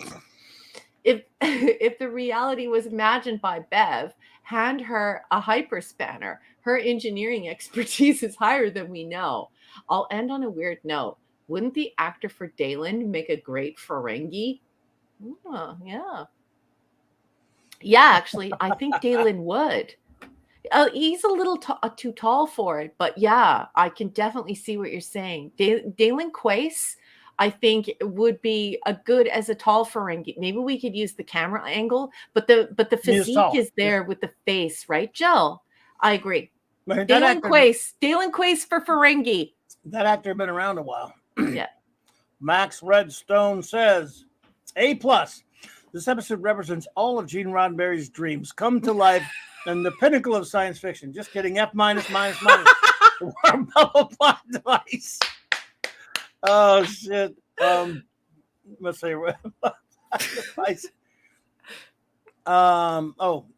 didn't work. And the first time around, maybe this would be watchable if you had the Seinfeld soundtrack in Candelabra. Yeah. After this starts off being a possibly interesting mystery. It does. Even though we know Hesley Brusher caused this. The moment this episode officially turns to crap is when early on Picard points out that a warp bubble wouldn't totally erase people from history. Who the F is the Traveler, Obi-Wan, and the Goddess of Empathy? Here's my question. Is Evil Universe Wesley like super competent? Yeah. Stale Messiah is a Wesley apologist. Well, we like you anyway, buddy. Okay. Don't you worry about that. You can. Yeah, we don't mind at all. And we appreciate your opinion. And you know what? We encourage you to voice it. No apology necessary here, but all opinions are welcome. That's right. Well, within reason, like if you like the filth. Now we're kidding. Even if you like the filth, we'll just tease you a little bit. If you could take a ribbing, then you could like the filth around here. Yeah. Because we all know that Max Redstone really loves the filth. Oh, don't bug Max. Max will write a limerick. Six does ask where are we? Oh, on the Wesley countdown clock. You ready? You have one? You have a report? Yeah, well, season 4, episode 5, and he leaves in episode 9. So T-4 episodes till we airlock Wesley. Yeah. Oh, that means we will see. We will say goodbye to Wesley next week. We got to do something special. Maybe we'll get our first officer to come on, and we'll airlock them together or something. Yeah. I mean, you're the first officer. I mean, our chief engineer, and we'll open the airlock for him or something. Yes, we should. So, yeah. Steve Ernest says B. What the hell? the solipsism terra. Yeah. The solipsism terra is what I liked about this one. I think Crusher should have had more self-doubt, but of course, I do agree. Wesley. I'm sorry. By the way, I wasn't laughing at reviews, Stephen. I'm laughing at the thing when we're going to do the Wesley stuff. The Wesley stuff is lame. I just take what good I can find. Thank you, Stephen. I was just still laughing at the whole thing about Wesley, dude. That's fine. Yeah. So, Stephen, I mean, that is a valid point. Like, to be squished into this, do I exist? And is the fact that I exist how I exist, and am I going to no longer exist, and what constitutes existence. I can definitely see how you would market high for that. Yeah, and we appreciate you. We appreciate you, man, and thank you so much. And Snail Messiah says, 2 things I look forward to every week: this and DVDs. The great All Hail Doomcock, the future ruler of the earth. Yes, Front Night Frolics, indeed.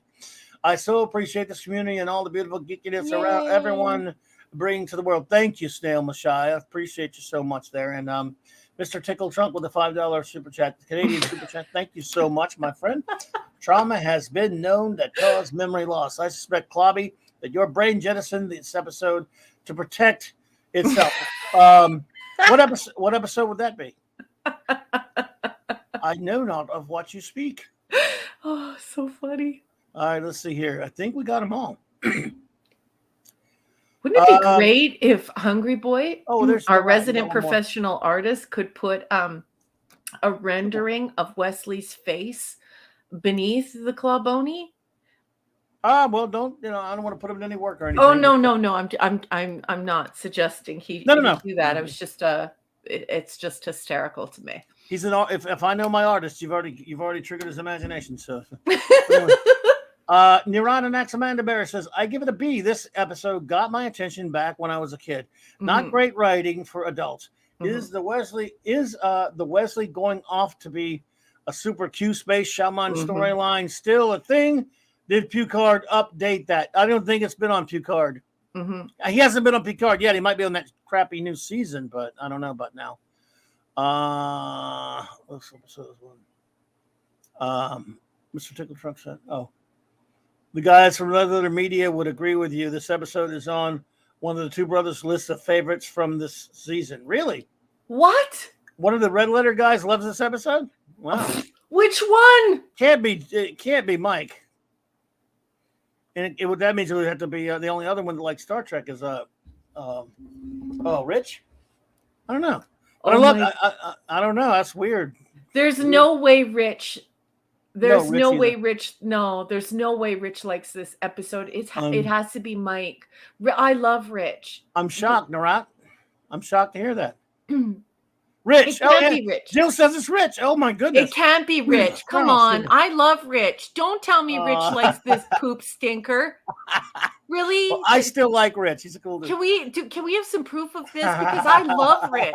Like, I would be friends with Rich in real life, with all these fakers and losers that are out there. Rich. Before we get I'll read this one. We'll get the Hungry Boy. What he said. Elora Carrison. Anti-derivative Jill said she doesn't know which one. She was just saying Rich to Mike. I got you. Elora Carrison. D.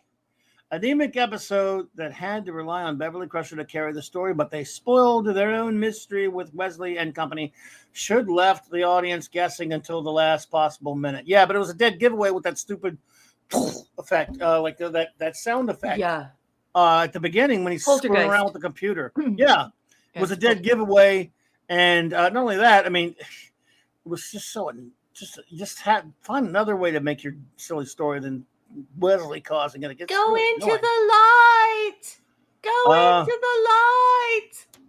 Yeah. Yep. Well, I think that's all of it. All the episodes reviews, folks. We got through that one. Now, Boss, I have to interrupt you. Boss, Captain Hungry Boy says, yelling all caps, I will burn my pencils before drawing 1 millimeter of Wesley. Oh, yeah, I forgot that I was going to read that one. Yes. I don't blame you, brother. Max Rendon says, addendum. This episode should be so much better. It would be so much better if after Picard disappears, Beverly goes full nihilist and just decides to rock out by herself. That's what I would have done. Hell yeah. Well, let's see here. Okay. That's enough of the reviews, folks. What I'm going to do before we get out of here, though, is I think I have some limericks. Who wants some limericks? Have we earned some? Have we earned some limericks from? We have, boss. Please thanks read to- some limericks, boss. Thanks to Max Redstone and the great Eric K. Well, there are a bunch of them. Oh my God, there are 30 of them here. Hang on a second. Let me see. Let's see. So, okay. There are too many to go through here, I think. Pick Let's see, your Beverly. top 3. Pick your top. All 3. right, we're gonna do one. How about we do one for this episode we just talked about? Okay. All right. Who's ready, folks? All right. Limerick by the great Max Redstone, and bear in mind I'm not looking at the chat because it's somewhere else, so I can't see what you're all saying. Excuse me. Me. All right, here we go. Beverly almost turned dead, trapped by her son, the Puddinghead. The Crushers got in deep with that traveler creep. Calgon, please take away Wesley instead.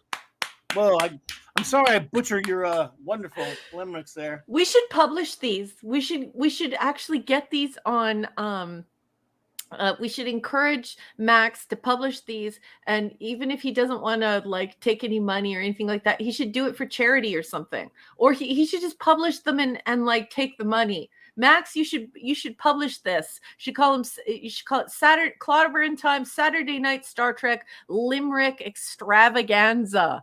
I would buy a copy of it. Indeed. Let's see. Oh, we'll see. I've got a couple. All right. Oh, we got two more. How about that? This is from earlier, I think. Limerick. This, I think, is from family. From his home, Captain Picard has been derelict.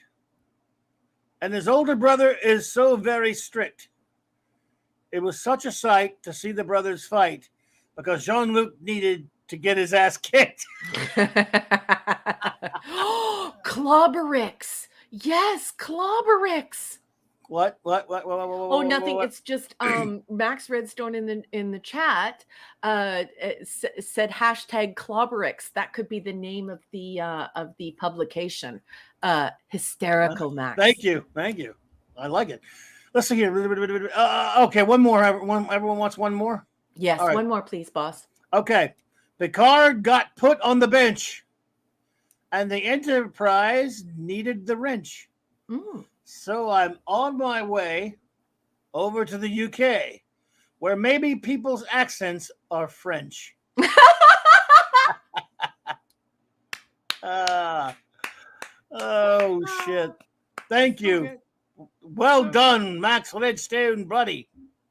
You the man. So son. good. I'm actually tearing up. I laugh so hard on this show sometimes I actually cry. Well, I tell you what. We're gonna say, I guess we'll say our goodbyes and get ready for next week. Before we do that, let's see here. Let me ask my wonderful first officer to tell us about her works, because she is an author, and I want you all to go check those out first. And I'm gonna put the link up while she's doing that. Hello, beautiful people. I write science fiction short stories, and I'm trying to get them published, but publishing houses are not interested in short story collections. I know that's shocking, but it's true. Some of them even put it in black and white on their website, so it's kind of hurtful. But if I can drum up enough support for them, I might be able to get them published. And that's what I'm hoping to do. So if you have some time and they're under $1, I've broken them up and I put them on Amazon, and you can find them under BRIGGS. They're science fiction short stories, kind of like old school Twilight Zone, like Philip K. Dick, like Edgar Allan Poe. That's the kind of beat that they are. And I would appreciate your support. And if you buy them, would you please do me a favor? Would you please leave a review? Some of you are just absolutely brilliant, talented writers in your own right. And the things that you've been saying about my stories are just, they're just remarkable comments. And I just appreciate them so much. So thank you, everyone. Absolutely. Excuse me. Thank you all so much for being here with us tonight. We really, really appreciate it. It's just been fantastic. Show notes. What are the show notes? I don't have my show notes ready. Oh my god! Yes, I do. I'm sorry. Okay. Tomorrow, I do believe I might be hanging out. Of course, not only with the great Mark D with a C. What would I do? Oh, I lost my. Okay, there we go. Let's see. With Mark D with a C. For Sunday Night Geekery late tomorrow night. But I think I might also be hanging out with the great J Man at I believe 7 p.m. Eastern, so 6 Central. Talking Ghostbusters. We're going to review Ghostbusters Afterlife. Yeah. So looking forward to doing that. And then Monday night, the wonderful Purple Valkyrie joins me to celebrate the birthday of one of the greatest comic book writers, that crazy man Alan Moore. Look at that hair. Yeah, he's a monster. That one, he's something. But he's a brilliant writer, one of the greatest of all time, and he's written some of the greatest comics of all time. So we're just gonna hang out, and I love Purple. We're just gonna talk a little bit about the works of Alan Moore, because, well, it's a comic show. Monday night, Mark C. Comics Talk. That's what we do. So, yeah. Thank you all so much. Oh, and by the way, Jill put the episodes for next week up there, but I think I already passed by. So, but we have 4 more new episodes for us all next week. Not sure about what we're doing for the clubhouse, either Wednesday or Thursday. I don't know, but no Global Geek Gang because of Thanksgiving. Now we're going to say our goodbyes to all you wonderful people, because we love you and we love seeing you here. So we're going to go down our list because we love shouting you all out. Of course, the wonderful Sherry, beautiful lady Sherry. We really appreciate you being here. Good night, Sherry. Have a good weekend. Yes, indeed. Thank you. Excuse me. The Comic Relief Crusader was here. Thank you so much. Good night. The Felicianos, Raymond and Sandra, thank you so much as always. Thank you so Dolphin much. Chitters. Yes, King Dolphin TV. Everyone, of course, links in the descriptions below. But he also has a wrench. He could put links in there if you want. The great Lord Thoth, LT brother. LT and family. Let's see here. Yes, indeed, and Mrs. LT. Typing it, Mr. A for in shower, Clobberix. Mr. Angel. Oh, it's tight. It says typing a Mr. A in shower, Clobberix. If is F-ing brilliant. Oh, I'm not. No, I'm not. You are, sir. You are. Thank you so much. This is the hospital staff. Oh, okay. I misunderstood. The hospital staff funny stream. Glad Mr. A streamed it for us during night shift. Thank you. Oh my goodness, I misunderstood. Can I just say to the entire hospital staff how much I appreciate what you do every single day. Your hard work, your dedication, your education, how you have emotion and love and tenderness and brilliance for each and every single person's life that you touch every single day. I just want to send a huge Clobbering Times hug to the entire staff of that wonderful hospital. You are the true heroes of our society, and we love you and appreciate you very much. Absolutely. I didn't even realize what I was looking at there. I can't believe it. It is so amazing. You wonderful people in that hospital. So thank you so much for all you do, as Raquel said, and for taking care of our dear friend, Mr. Angel. You are wonderful people. We love you. Your friends from way over here in the States, in my case, and of course in the great Canada. North up in Canada. We do global here, so we talk to everybody all around the world, and we love what you do, and we love you, and we love Mr. A, and please help make him better, because he is a wonderful friend of ours, the chef. So thank you so much. Thank you so much for that. I didn't know what we were seeing there for a minute. I'm like, whoa, that's fantastic, isn't it? Wow, that's unbelievable. And they loved the limericks. Max Redstone, did you hear that? The hospital staff loved the limericks. So I'm not the only one. Sorry, I butchered him, Matt. No, it's great. Sorry, Clobby, I it's butchered very difficult to read for 3.5 or 4 hours, and all these from all these different types of people who have these different types of linguistic skills and stuff like that. And we're talking about this sciencey stuff and vocabulary from all over the world. And so, yeah, don't you even worry about it. I think you do a marvelous job with the limericks, Captain. We love you, and thank you for reading those limericks. Well, thank you so much, everyone. And we'll thank you, number one. We're going to get the rest of our goodbyes. It takes a second, everyone, but we love shouting everyone out. It's tradition here, and because we love, even if someone's already gone, we like to do that. So the great Eric K., master of the wrenches. Mwah, mwah, mwah. Love you, Eric. Our great friend, Stuart Mitchell, buddy. Remember, never forget, Dolly had braces. She had railroad tracks, folks. She could tune the radio in with her face. With her face. Yes, that's what I say. Six, the lovely Six. Thank you for being here tonight, my dear. I hope you are doing well. We appreciate you. Thank you, beautiful. Thank you for your company tonight, and thank you for supporting this channel and this community. You're just wonderful. Thank you so much. The magnificent Max Redstone. Take a bow, sir. Yeah, we got to get those. We got to get those limericks published. Even if you don't take it seriously and you want to do it for charity, I'm there for you, Max. We'll keep them. We'll keep them. I think we got it, most of them, if not all of them, so far. I believe. Our fantastic artist friend, the great creator, Hungry Boy Brother, way across the other side of the world. Yep, marvelous, marvelous. Hungry Boy, thank you so much for your company tonight. The Catman, aka D.D. Myers. Best to you and your lovely wife, sir. I hope, D.D., she is doing better, my friend. Yeah. The greatest. We got some great bears around here, and there's one of the greatest of all time is the Snort a Poopas Cuber. Snort a Poopas! Cuber! Well, man of iron, D. Bud Martin, brother. Appreciate you. D-Bud. And speaking of great bears, he's mysterious. No, he's enigmatic, and he drops them. Enigmatic drop bear. Yeah.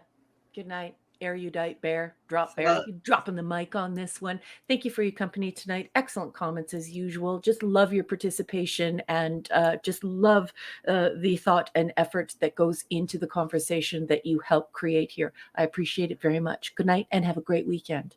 Phantom Outsider, buddy.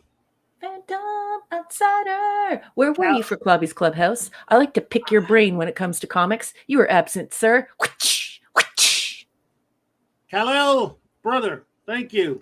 Good night, Kal-El. Always, buddy. Good to see you, man. Thanks for being here, buddy. There we go. Thank you. Our communications officer. Well, we'll say it to her. The wonderful, the beautiful, and then Jill. We love you, Jill. Love you, Jill. Thank you so much. And Jill has just put into the chat that next week we will be doing Legacy, Reunion, Future Imperfection, and Final Mission. Yeah. Wesley's Final Mission. It's going to be a big one next week, folks. We get to say goodbye to the plague. It's like we will be reborn. We will be cured of the West. The Suxley. The Suxley. And they call him Scuba Pete. Scuba Pete! Yeah, buddy. Great puns tonight, you puntastic, punerific paw. Michael Beacom, my friend, if you're out there listening, thank you so much, and I hope you're doing well. Night, Michael. John, JPRPH1, John. Yeah. Thank you. I think he had to run, but thank you, John. Yeah. Thank you so much. You did some super chats and stuff tonight for us, John. I really appreciate your support and your wonderful comments and just your great friendship. Good night, John. I think he had to run though. Shane Nolan, thank you. Good night. Cyber Soldier also had to run, but thank you, Cyber Soldier, a new friend. Mm-hmm. Great comments again. Our aforementioned extraordinary chief engineer, Mark D with a C. Yo, bro. Yep. Night, Mark. Take it easy, brother. Steve Mitchum. I think Steve was not able to hang, but I love you, brother. Thank you. No, he was with us all night. The thing is that he was busy. He shares custody, and Maddie was with him, and he didn't want to participate in the chat because it would keep her awake. So I gotcha. He said, "You guys, I'm here, but Maddie is more important." So Steve Mitchum, hi, bro. Good night, honey. And you probably got your, you probably can't type back, but good night, sweetheart, and kiss Maddie for us. I didn't see that. Okay. That's cool. Captain James C. Skywalker, brother, thank you Good for night. being here, man. A new person, the Geiger, popped in earlier. Thank you, Geiger. Yeah, great comment. Thank you. Darth Haster, buddy. Good to see Night, you. Darth. Keely Chow, roll tide. Night, Roll Keely. Tide. Wolfie, I think Wolfie had to run, but hail Wolfie. Wolfie. Our good buddy Tom from Midnight's Edge stopped in. Yeah, always a pleasure, Tom. Thank Love you, Tom. Tom. Have a tall cup of mead. Indeedishness. The wonderful Rennie A stopped by. She had to run, but love you, Rennie. Thank you. Thanks, gorgeous. Another buddy popped in to say, well, hey, look, our buddies pop in to say hi because we have so many wonderful friends here on YouTube in this gathering, in this fellowship. Brightest day. Good to see you, buddy. Yes, nice to see you. Mr. and Mrs. Dadman walking the Dadman clan. Love you guys. Good to see you.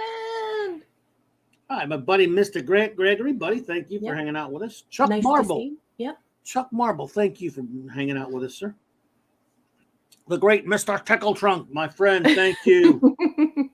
Outstanding as usual. Great company. Thank you so much, Mr. Tickle Trunk. And I think the great Rod Thunderheart has already said his goodbyes, but hail Rod Thunderheart. Night, Alberta. My good buddy Jobber, Jeff Joe 47. Thank you, bro, for the super chat. And thanks for always great to see you, buddy. Yep. Mega Cropper, thank you for hanging out with us. We appreciate you so much. Night. Shinotsky, thank you for dropping in. We appreciate you. Night. Zax, you Hulk villain, you. Thank you. Yep. Thank you. Thank you. Alaric Harrison, my friend, thank you so much. Good night, Alaric. Kamloops. Thank you, Kamloops. Oh, Kamloops. Good to see you. I need a man, Kamloops. Thanks for hanging with us the other day, by the way. JT Kirk, brother. Hope you're doing well, buddy. Yeah, that's another person who's very active in our community usually, but he could only podcast tonight. So, JT, I know you're out there listening and you're not going to participate in the chat, but I just want to say good night to you. Thank you so much for supporting this channel and this show, and sending our love to you. We'll see you next week, sir. Buddy. Yeah, buddy. Appreciate you, man. You're not a Max Amanda Bear. Thank you. Night, Narot. Mazerus, thank you. Yay, Mazerus. I'm so glad you were here. So good to see you. Steve Ernest, it was great to see you pop in, buddy. And Stephen Ernest, thank you so much for your comments tonight and for joining us. And yes, science fiction magazines do accept short stories. However, there are some pretty extreme boundaries in which they accept stories now. So stories have a particular topic or a particular style, and there are a lot of lists of things that they don't want you to write about. And so it's becoming more and more and more restrictive. So it's not really like how you write a short story and you submit it for publication. It doesn't really work like that anymore. If you go and look at the science fiction magazines and you look at their rules for acceptance, they're basically telling you what you have to write for them. And I have my own things that I want to write, and I have my own topics that I want to write about.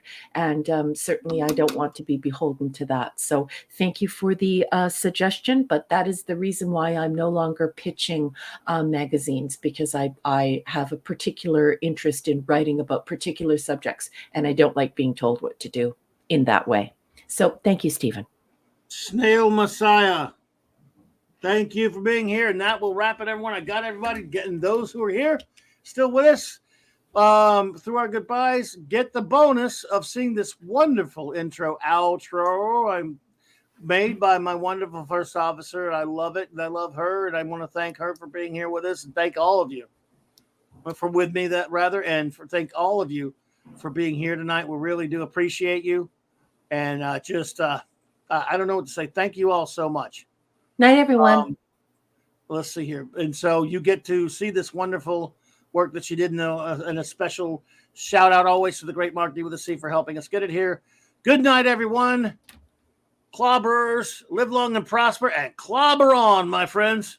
Oh, and happy Thanksgiving. Yes.